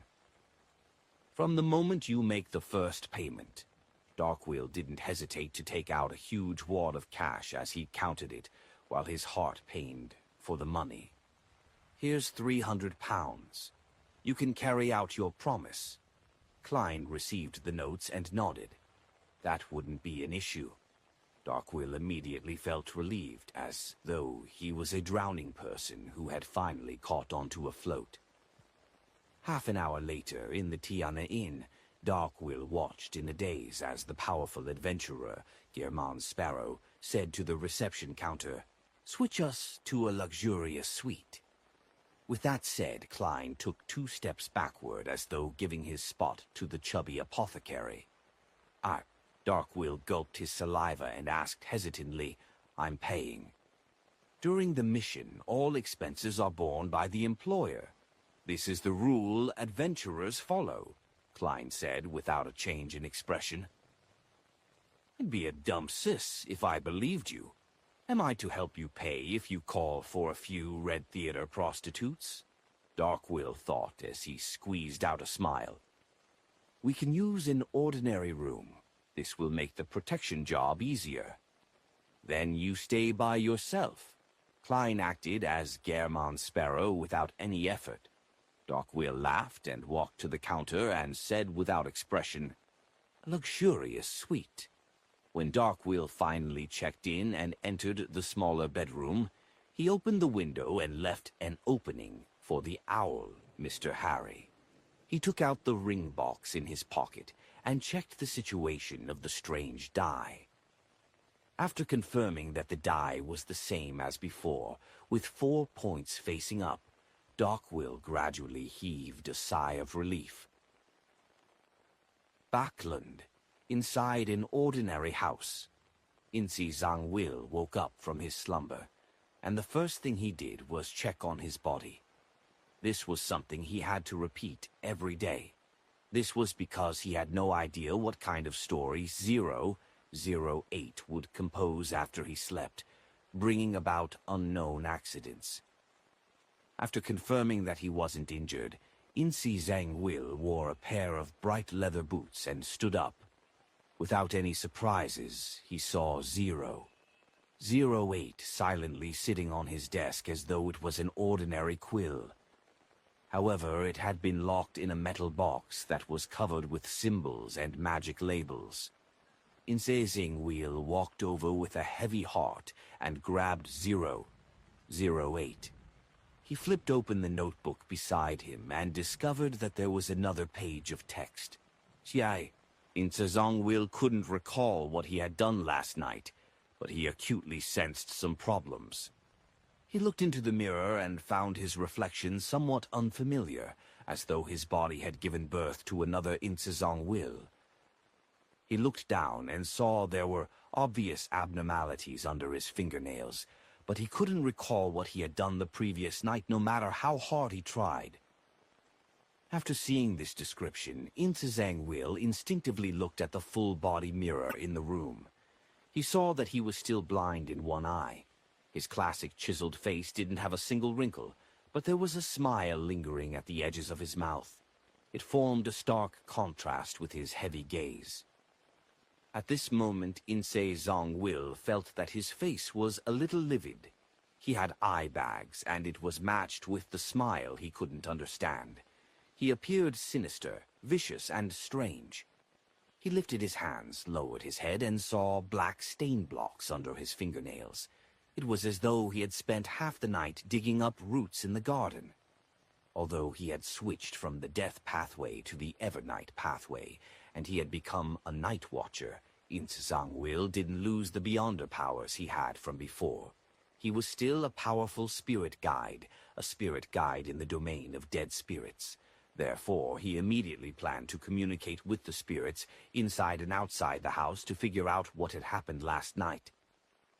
At this point, he saw the final passage on the notebook through the corner of his eye. Insi Zhangwil attempted to channel spirits, but sadly he realized that it was to no avail. It was as though a person of a similar profession had wiped out all clues.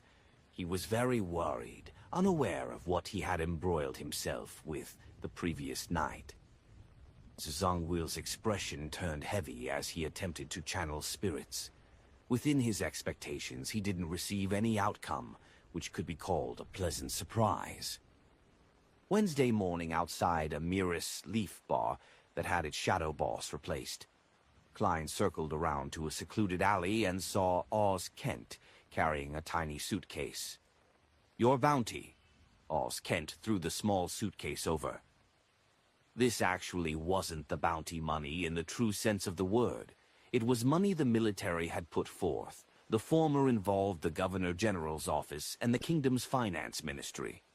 The procedure was complicated and needed at least 3 days to complete. Klein caught the suitcase and opened it on the spot. He saw stacks of neatly arranged cash, with most of them in 1 or 5 pound denominations. A total of 5,400 pounds. "We didn't take a cut," Oz Kent said as he forced a smile. If it were any other adventurer, he would have given 4,000 pounds at most. The rest was the income for the personnel involved in the entire procedure. But, faced with the crazy man whose strength was close to a pirate admiral, All he could do was volunteer work, thanks to his fear of being executed on the spot by him. The military is unlikely to fool me with fake notes. Klein grabbed a stack of cash and waved it. 5,400 pounds. Hiding outside the alley, Darkwill heard Oz Kent's words and secretly shot a glance at the suitcase. The stacks of pound notes seemed to blind him. This was the first time he was seeing so much money placed together. An adventurer really is a profitable profession. Successfully hunting a pirate earns thousands of pounds. Protecting me nets him 1,000 pounds and one request. Occasionally he can find sunken ships and treasure. Why did I become an apothecary instead of an adventurer? If I had known, I would have chosen that lucky beyonder pathway, Darkwill thought with atypical admiration. However, he quickly recalled his reality. Most adventurers didn't live such rich lives. Even if they could make a killing, a third of their income was given to apothecaries, either to treat their injuries and remove any latent injuries, or to buy medicine to add to the fun and deal with unmentionable diseases. It's still safer being an apothecary, Darkwill sighed inwardly.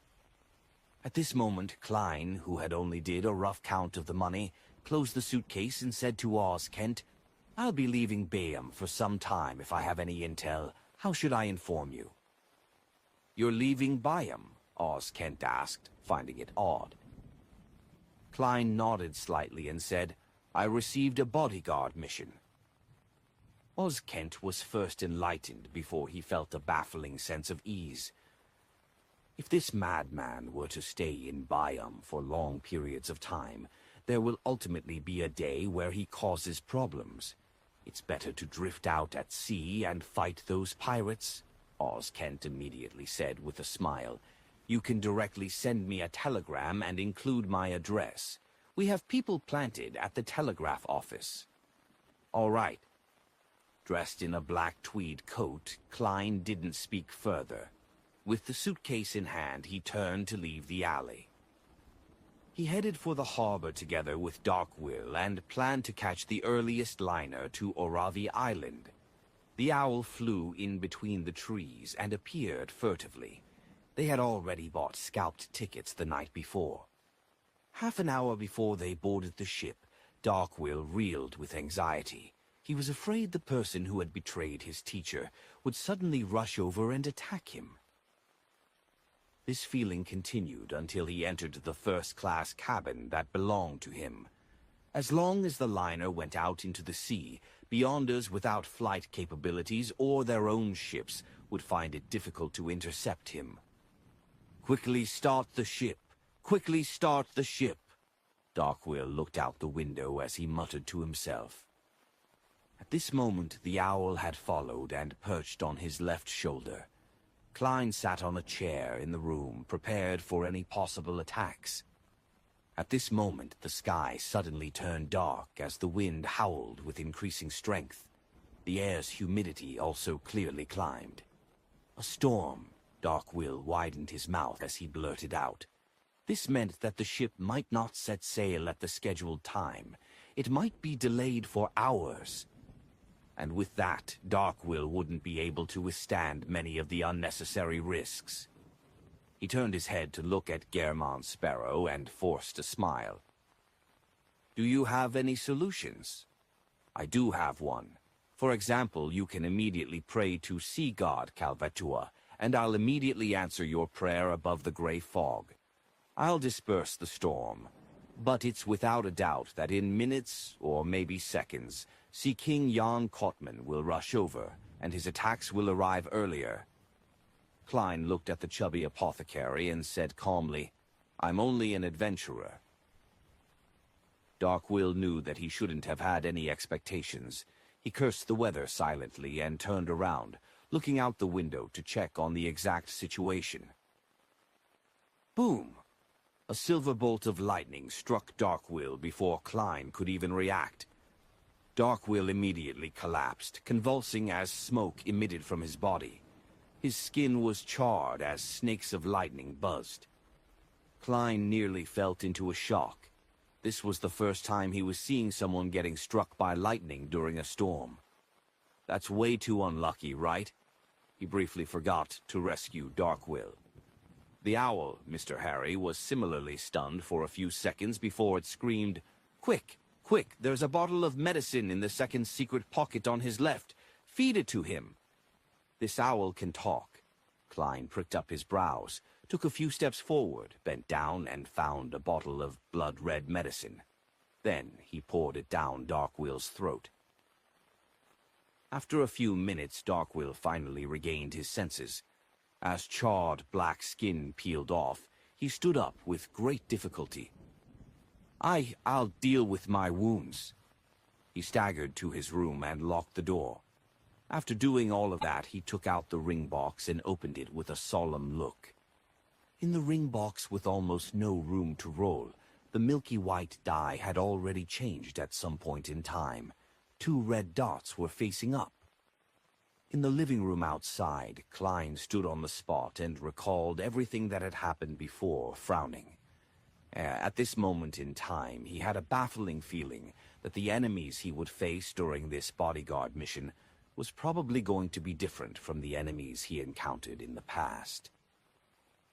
After Darkwill partially recovered and came out, Klein sat on the chair and leaned forward slightly. "Explain. This determines how I should provide you with protection." Chapter 6, 105, Judgment. Upon hearing Gehrman Sparrow, Darkwill's first reaction was to reveal everything about the strange die. He wanted this adventurer, that he had spent huge sums of money on, to grasp the problem at its root, so as to effectively ensure his personal safety. But on second thought, he recalled his teacher's exhortations. Believing that the die might very well be a rather important sealed artifact of the life school of thought, he was afraid that the truth would entice him to cause even more negative developments. There are plenty of rumors about adventurers who killed their employers during missions in order to earn greater benefits for themselves. I don't know Gehrman Sparrow, and I have no idea what kind of character he has. I need to be cautious. Besides, the die had automatically rolled a 2. The situation isn't at its worst and most despair-inducing. I can still wait for a chance. Darkwill hesitated for a few seconds and finally decided to talk about superficial matters while avoiding the key points. He subconsciously dodged Gehrman Sparrow's seemingly calm eyes. "It's this. My teacher and I belong to a secret organization. I'm escaping because a traitor has appeared internally. They grasp the pathway related to fate and can make themselves sufficiently lucky and their target unlucky. I might have been cursed, so I was unlucky enough to be struck by lightning." After the explanation, he forcefully hid the nervousness in his heart and awaited Gehrman Sparrow's reply. Will he believe me? This kind of adventurer, with rich experience and strength, is likely hard to deceive. If he were to discover that I'm lying, he will likely sink me into the ocean. Darkwill stood there anxiously, like a student being summoned to the teacher's desk. He's indeed from the life school of thought. Monster pathway. Klein nodded in thought.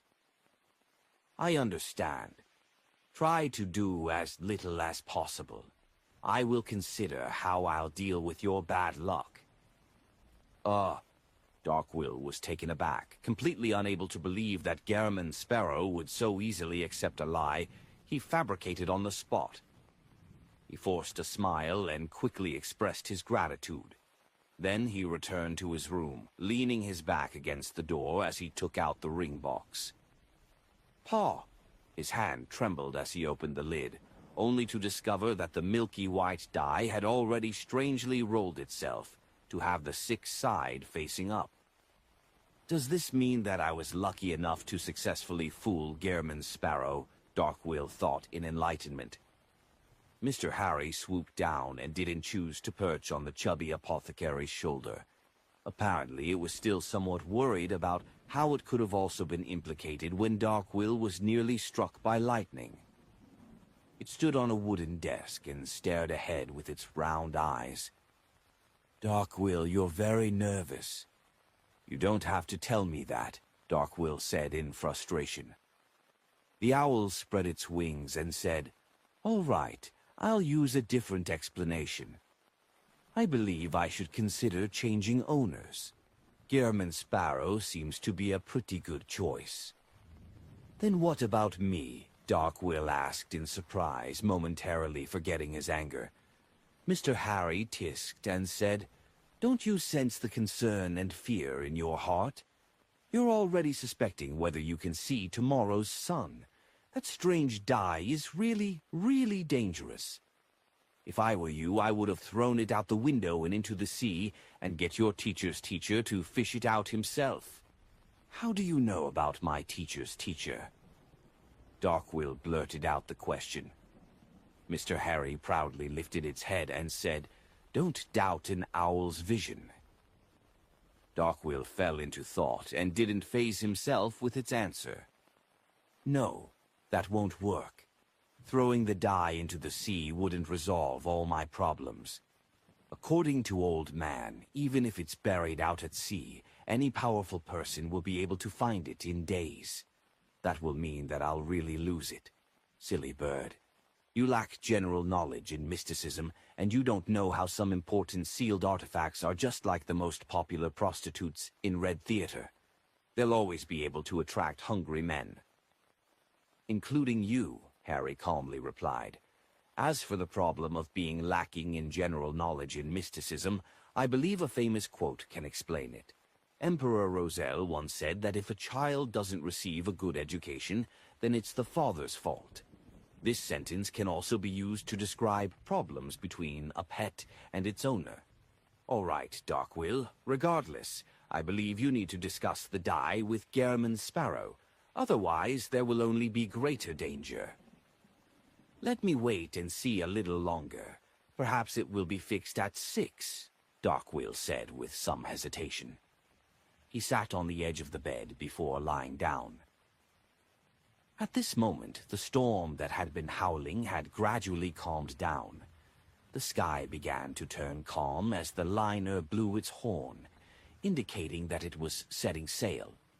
Inside the first-class cabin's living room, Klein looked out the window and saw blurry rainbows that appeared after the rain. Yet, his heart wasn't calm. He wasn't too afraid of enemies. Out at sea, apart from the four kings and the official demigods, or the pirate admirals who appeared with their fleet, there were very few matters that could threaten him, who had creeping hunger and several mystical items. Even if the ship was sunk, he was able to escape thanks to the many charms he had from the sea god domain. But luck was something he really had no confidence in. It wasn't within the limits of his abilities, nor could he think of a way to handle it. Although my title is the King of Yellow and Black who wields good luck, that was modified from the luck enhancement ritual. And the luck enhancement ritual clearly wasn't to allow people to get out of bad luck. Darkwill's matter is quite difficult to handle. I can only invest more effort into keeping a close eye on his situation. I'll immediately rescue him if something unlucky that can cause death happens. Let's hope that we can last for these few days until we arrived at Oravi Island. His seniors should be able to help him change his luck. Klein rubbed his temples, but he didn't show any abnormalities. Darkwill, who had been too nervous the previous night, fell into a deep sleep without realizing it. After a while, his stomach's growling informed him that it was time for lunch. He tried hard to open his eyes, but he felt as though an invisible person was pressing down on him, making it impossible for him to move. He felt the back of his head swelling with a sharp pain. He felt his breathing become more difficult as his heart raced at an abnormal pace. Don't tell me that I'm going to experience a sudden death in my dreams. Darkwill struggled with all his might, but he failed to wake up.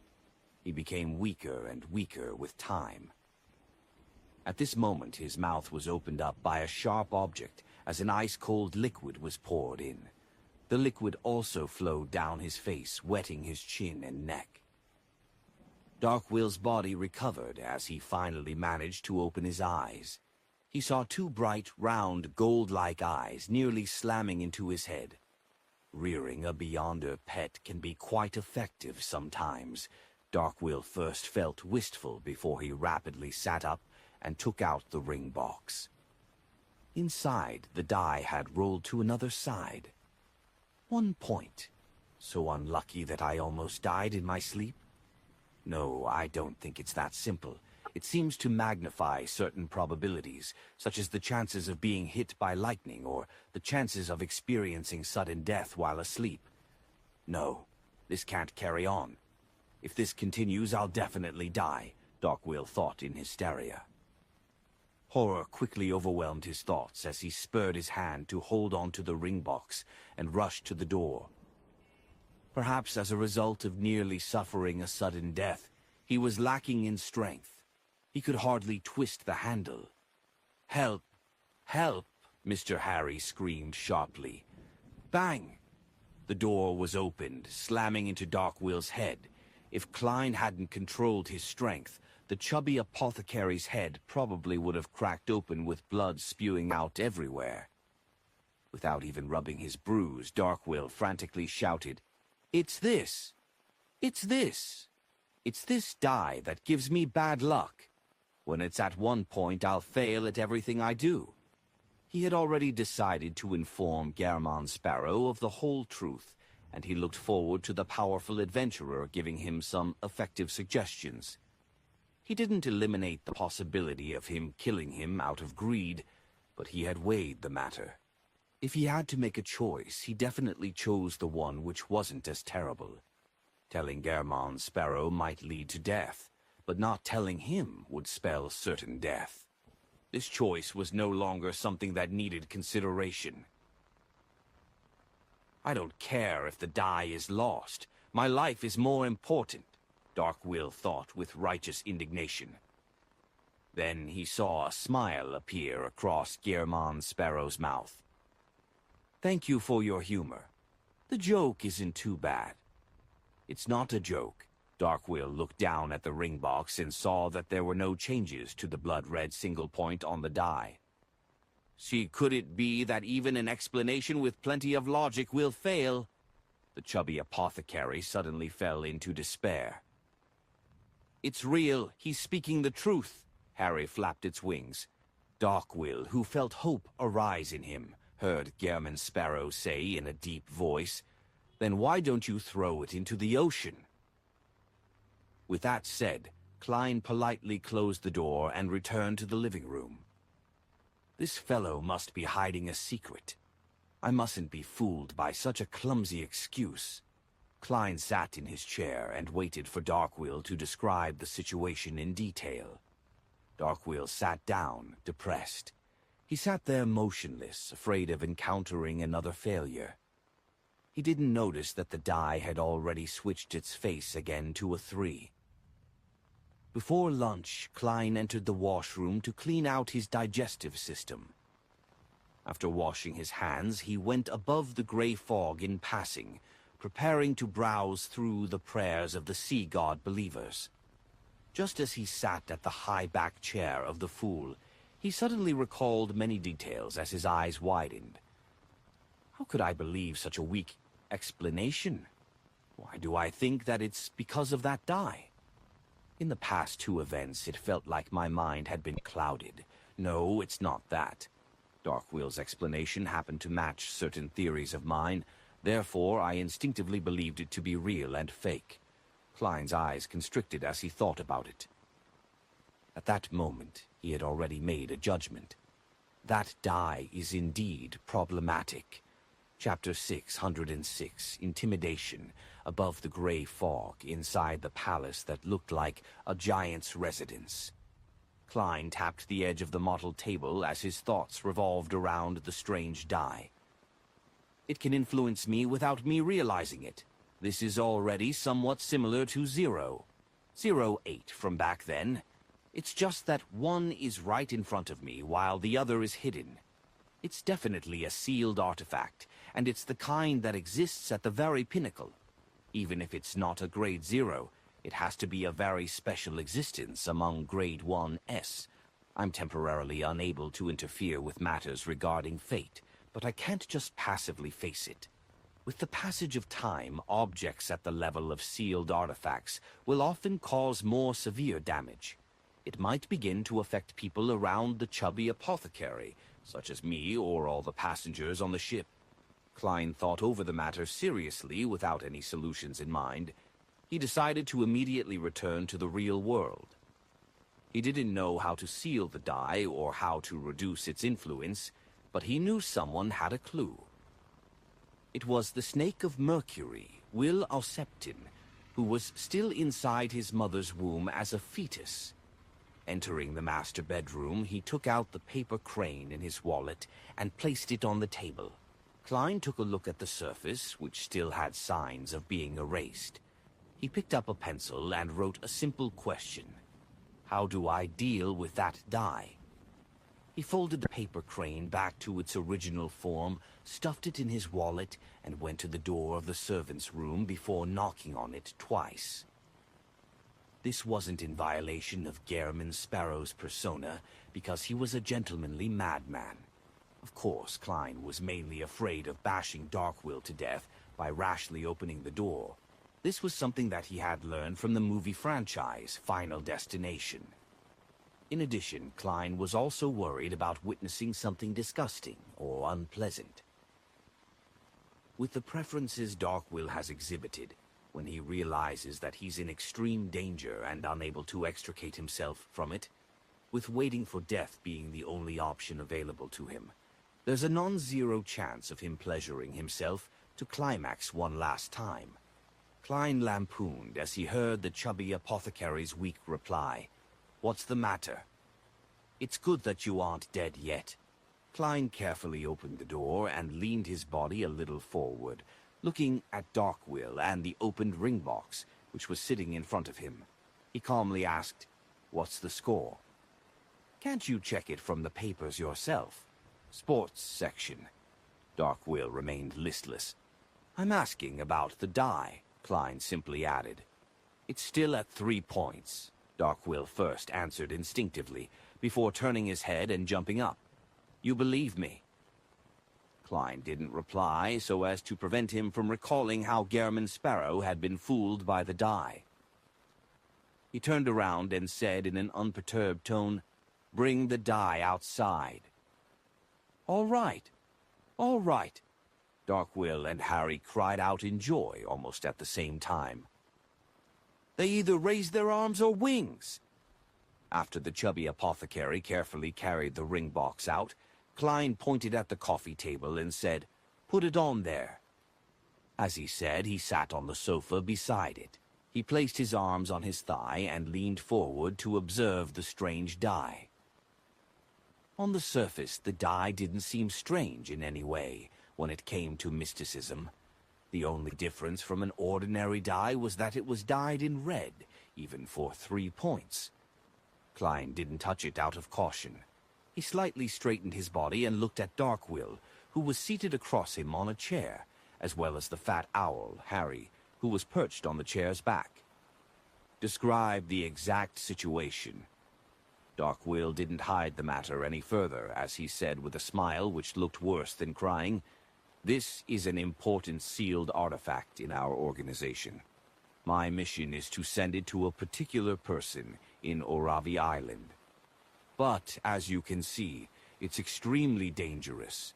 It will roll itself even when there's no space for it to do so. When it rolls a 6, the wielder will be sufficiently lucky. Everything can be done with relatively easy success, just like how my clumsy lie was able to fool you. Don't mention this matter. You will one day be taught a serious lesson because of that mouth of yours. Klein listened with a stoic expression. Darkwill continued. 1 point means that the wielder will be extremely unlucky. Nothing will succeed. You wouldn't believe me even if I were to tell you the whole truth.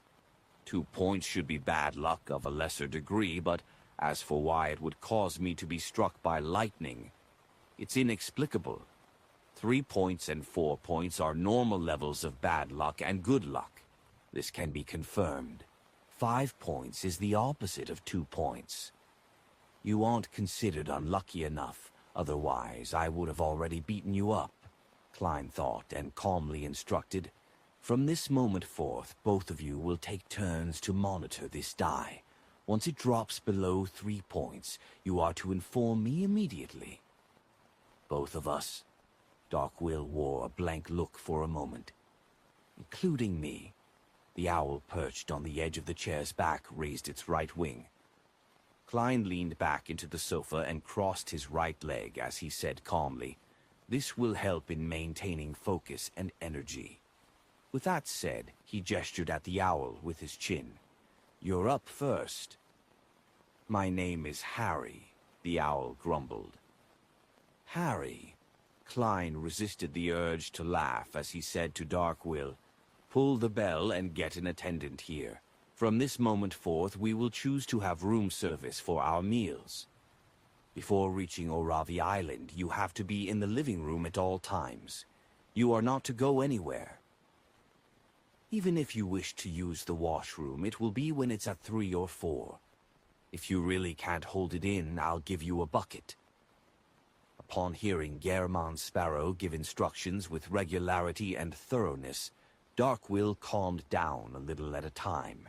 He was no longer as horrified as before. The matter he was most worried about prior to this was that, firstly, Gehrman Sparrow would be enticed by greed and choose to kill him for the die. Secondly, this somewhat crazy and cold adventurer might be frightened by the die, and that he would choose to terminate the mission and stop providing protection.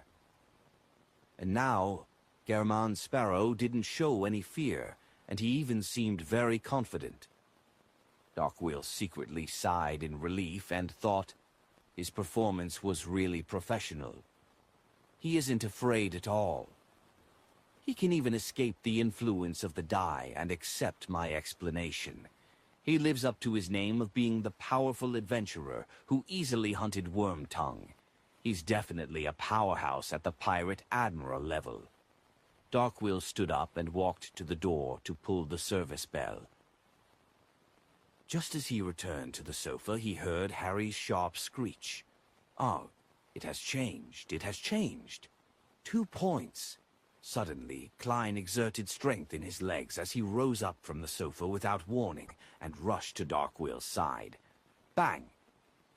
As a gunshot rang from outside, Klein pulled Darkwill's arm, swung his arm backward, and shook his wrist, throwing the chubby apothecary to the side. At this point in the wall opposite to where Darkwill was standing, there was a bullet hole. Did a sailor's gun misfire? Or did the bullet ricochet when aiming at some seabird or something? Regardless of the situation, the chances of that happening are very low.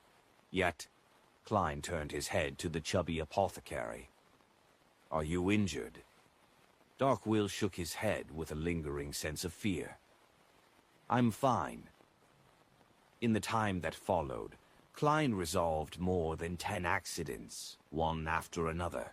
It included the sudden collapse of the chandelier in the room, a hammer dropped by a slipping maintenance worker headed straight for Darkwill's head, as well as Darkwill nearly dying from choking on a fishbone. These didn't seem like anything serious, but for Klein to remain highly focused, it was inevitable for him to be exhausted. Thankfully, the die automatically rolled to 4 points later, finally ending the hour, which was fraught with disasters. No, I can't continue like this. Who knows if something will happen to me when I'm rescuing him? Klein sent away the captain, who came to apologize and said to Darkwill, "I'll sleep for half an hour. Both of you are to watch the die. Immediately wake me up when there's a problem." The chubby apothecary and the owl nodded like a hungry woodpecker. Leaning back into the sofa, Klein used cogitation to quickly fall asleep, hoping to receive a reply from Will Osseptine. When he woke up in his dream, he heaved a sigh of relief when he saw the pitch-black, desolate plains. He followed the same old path and reached the depths of the black steeple. In the protruded ground surrounded by tarot cards, there were many new silvery lines that were densely written. Klein stopped walking and quickly read it. It's called the Die of Probability. It's a sealed artifact of the highest level in our school of thought. I believe it can reach the standard of a grade 0 sealed artifact. It controls the probability of everything. 1 point will maximize the probability of unfavorable matters occurring to the target. 2 points will raise the probability of unfavorable matters greatly. This doesn't mean that 2 points is safer than 1 point. This is because once the probability is high enough, any accident can happen. 3 points is to increase the probability of unfavorable matters. It's the opposite for 4 to 6 points. Even for me, a being who can reset it to a certain extent, it's a rather dangerous sealed artifact. A demigod can be killed using it, but of course it can also kill yourself. I know your contest with the Die of Probability is likely the equivalent to the battle between the god One of Save and Load and the RNG-2 gods, Klein lampooned inwardly as he continued reading. The Die of Probability has living characteristics. It always makes the wielder swing back and forth between having good and bad luck. If one isn't careful, it's possible to die from an accident. When it awakens to a certain degree, it will control the people and objects around the wielder, controlling the probability of their actions. Although it hasn't been confirmed, I suspect that given enough time it will be able to influence the entire world, making every action of all life be determined by its score. Of course, this is excluding deities. To put it simply, it's digitizing the entire world. This is definitely at the level of a grade 0 sealed artifact. It's extremely dangerous. How terrifying. Klein couldn't help but frown as he eagerly continued reading.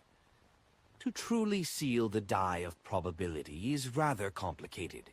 To put it simply, it's to use specific sealed artifacts to isolate it from the spirit world, astral world, and the real world.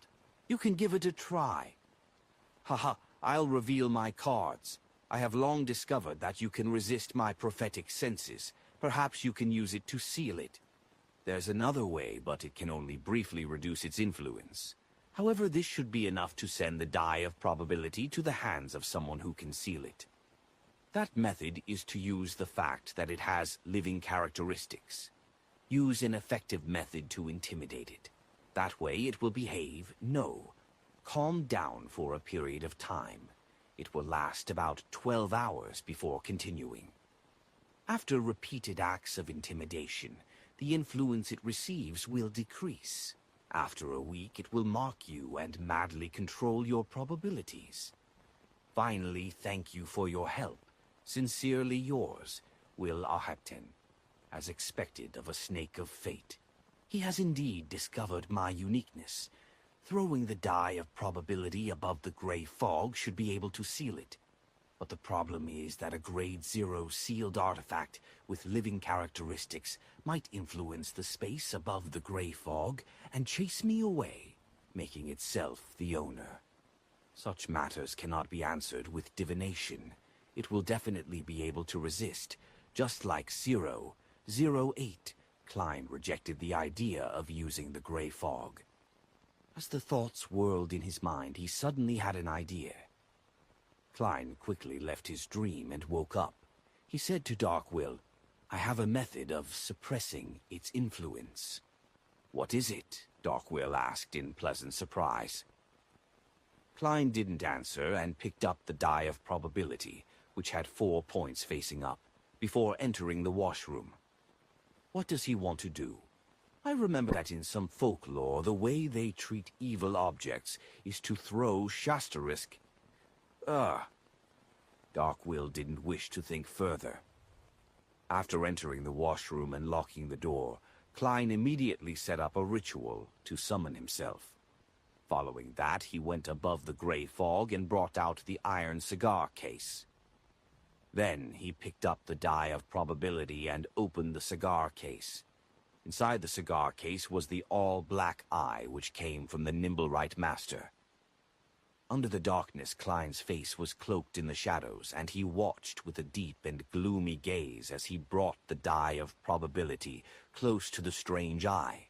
It was a Beyonder characteristic which contained the true creator's mental corruption. The corners of his mouth cracked open as he revealed a genial smile and whispered to the die in his hand, "Here, let me treat you to a concert." Chapter 607. Discovering an Abnormality. The window of the washroom was very high, preventing sufficient sunlight from shining in. It could only barely dispel the darkness, making everything seem gloomy. Klein moved the die of probability in his right hand to the all-black eye, and suddenly it shook. Then he threw the item into the other side of the wash basin. The milky white die rolled a few times before finally stopping with 4 red dots pointing up. Klein held back his unobvious smile and took a step to the side and picked up the die of probability again. He lowered his head and said in a gentlemanly manner, "You don't wish to listen to it? Let's do this. Give me an answer. 6 represents cooperation, while everything else represents a rejection." With that said, he threw the die of probability up and reached out to catch it. The milky white die fell straight down and rapidly rolled, showing 6 red dots. "Very good," Klein praised with a chuckle. After throwing the all-black eye back above the gray fog, he turned to open the door to the washroom and slowly walked to the living room. Under Darkwill's and Harry's gaze, which was filled with anticipation, worry, curiosity, and puzzlement, he suddenly stopped and threw the die of probability out. "No! No!" Darkwill and the owl cried out at the same time, afraid that a score of 3 points and below would happen.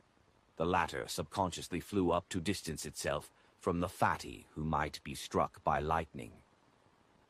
With a crisp tinkle, the milky white die rolled on the coffee table several times before fixing itself at 2 points. Just as the color in Darkwill's face drained, the die languidly rolled and fixed itself on 4. For the next 12 hours it will be relatively quiet. Klein calmly sat down and began enjoying his breakfast, which had long turned cold. He really had a solution. Darkwill lowered his body and stared at the strange die on the coffee table. After nearly a minute, he couldn't help but extend his hand and throw the die, managing to roll a 6. Just as his palm left, the die moved by itself to 4. How magical! What method did German Sparrow actually use? Did he really Shasterisk tea and soak the die inside? Darkwill decided to accept the outcome and stopped thinking of the reason. Otherwise, he suspected that he would end up vomiting. Looking up at German Sparrow, who was calmly spreading butter on his bread, Darkwill suddenly felt that with just a promise and 1,000 pounds to hire a bodyguard at this level was extremely worth it. He can definitely be ranked at the same level as any pirate admiral. If a tycoon were to encounter a situation like mine, they wouldn't hesitate to hire him with half their wealth. Thankfully, I only paid 300 pounds. The rest will be borne by Teacher and the others. Darkwill felt relieved when he realized that he didn't need to worry about the die's random rolling for the next 12 hours. He couldn't help but stand up and stretch his back. He walked to the window and opened the tightly shut window to see the sparse clouds scattered across the clear skies. The endless azure blue sky stirred as it reflected the bright sunlight like it had countless golden fragments scattered in it. This energized Darkwill as he felt a burden be lifted from his chest. Unlike Backlund, which would only become warm at the end of February, the Rorstead archipelago was no longer plagued by the cold. Life had returned to this area, facing the sea and the blooming of flowers in warm spring. Klein, who had finished his bread, walked to a spot behind Darkwill and felt like he was an animal who had awoken from hibernation. He didn't recite the poem that flashed past his mind, as firstly, it didn't suit Gehrman Sparrow's persona, and secondly, it would probably make Darkwill reflect over Emperor Rosel's poetic talent. Until the evening, the die still didn't roll, but the weather had changed. Strong winds howled as dark clouds gathered. A storm was brewing. This was the most common danger at sea. Even if one took a safe sea route which had been traversed by others, one would occasionally encounter similar situations. It just wasn't as terrifying. Klein looked at the tall waves in the dark sky, and he felt as though the ship was cruising through a mountain valley. By the sides were tall, dark blue cliffs that could topple down at any moment. The intense pressure made a mid-sequence beyonder like him feel repressed. He even wished to pray to God, hoping that the liner would cruise through the storm safely. It's no wonder sailors, pirates, and merchants who live on the sea for extended periods of time can't help but respect the Lord of Storms. They would more or less believe in him. Klein sighed in silence. Although he didn't believe the storm that wasn't that powerful could bury a liner which was powered by both sails and steam engines, he still attached caution to the matter by praying to his alternate identity, sea god Calvetua. He was afraid that the die of probability would suddenly go crazy during the storm and roll a 1, causing the ship to sink to the bottom of the sea. Therefore, he decided to make preemptive precautions. Klein did believe Snake of Fate will Auceptan's judgment that the die of probability would be quiet for 12 hours after the first Intimidation Act, but this was without any additional conditions. He believed that it was more likely that a sealed artifact with living characteristics would deal with situations like a person instead of rules. Hence, he had to take precautions for any troubles it might cause. Stealing a glance at Darkwill and the owl who were looking somewhat uneasy due to the storm, Klein calmly said, "I'll take a nap. Continue watching the die. Take turns and do not relax." "All right." Watching Gehrman Sparrow enter the master bedroom, Darkwill walked to the side of the coffee table and sat down. As he stared at the die, he asked Harry, "What thoughts do you have now?" Harry flew around and mumbled, "Why am I not a petrel?" In the master bedroom, Klein went above the gray fog and summoned the sea god scepter from the junk pile.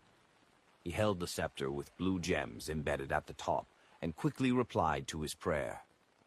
Klein didn't expend too much of his spirituality to calm the storm. This was firstly because they weren't too far from the surrounding seas of the Rorstead archipelago. Such an obvious and exaggerated supernatural phenomenon was easily able to attract the attention of Sea King Jan Kotman, who shared the same domain, or the storm priests on the ships. Secondly, he had to conserve strength to deal with the die of probability. What he did was simple. He augmented the ship with layers of beyonder effects, allowing it to cruise through the storm stably without any risk of capsizing. Towards a sequence 5 or 6 beyonder, below the rank of demigod. To do something similar to a liner which had hundreds of people on board required plenty of preparations and a complicated ritual. It was only possible by exhausting them, but to a sea god of this domain it was all simple and easy. A demigod already has inklings of a god. Klein sighed and threw the scepter back into the junk pile before silently disappearing from above the gray fog. In the time that followed, the ship bobbed up and down like a leaf in the wind, but no matter how terrifying or towering the dark blue waves were, nothing happened to it until the end of the storm. At 4 p.m. on Thursday, Backland William Street, Force Wall once again arrived here by carriage. She didn't sit in the coffee shop again. Instead, she strolled down the street and observed the pedestrians and surrounding buildings. She also took note of figures with special traits as material for her novel. There really are a lot of foreigners. They're still mainly from Faysac and Intais. One of them is a barbaric and stocky white bear, while the other is a colorful, ostentatious rooster. Forrest chuckled silently to herself. At this moment, she came to the middle of William Street, where there was an abandoned chapel. Withered vines crawled over its walls, and gray stones were strewn everywhere. With the intention to not waste Mr. World's payment, Forrest deliberately approached it to check for any abnormalities. She circled around the chapel without discovering anything. Following that, she entered and avoided the disgusting shit and rotten things, and she quickly observed every corner. Suddenly, her gaze came to a stop as she frowned bit by bit. In a particular corner of the half-collapsed ruin, the ground had been dug up by someone. The pit wasn't too big or deep, and there were remnant traces of it being dug with fingers. This should be considered an abnormality, right? Forrest cautiously retreated and didn't do a detailed investigation.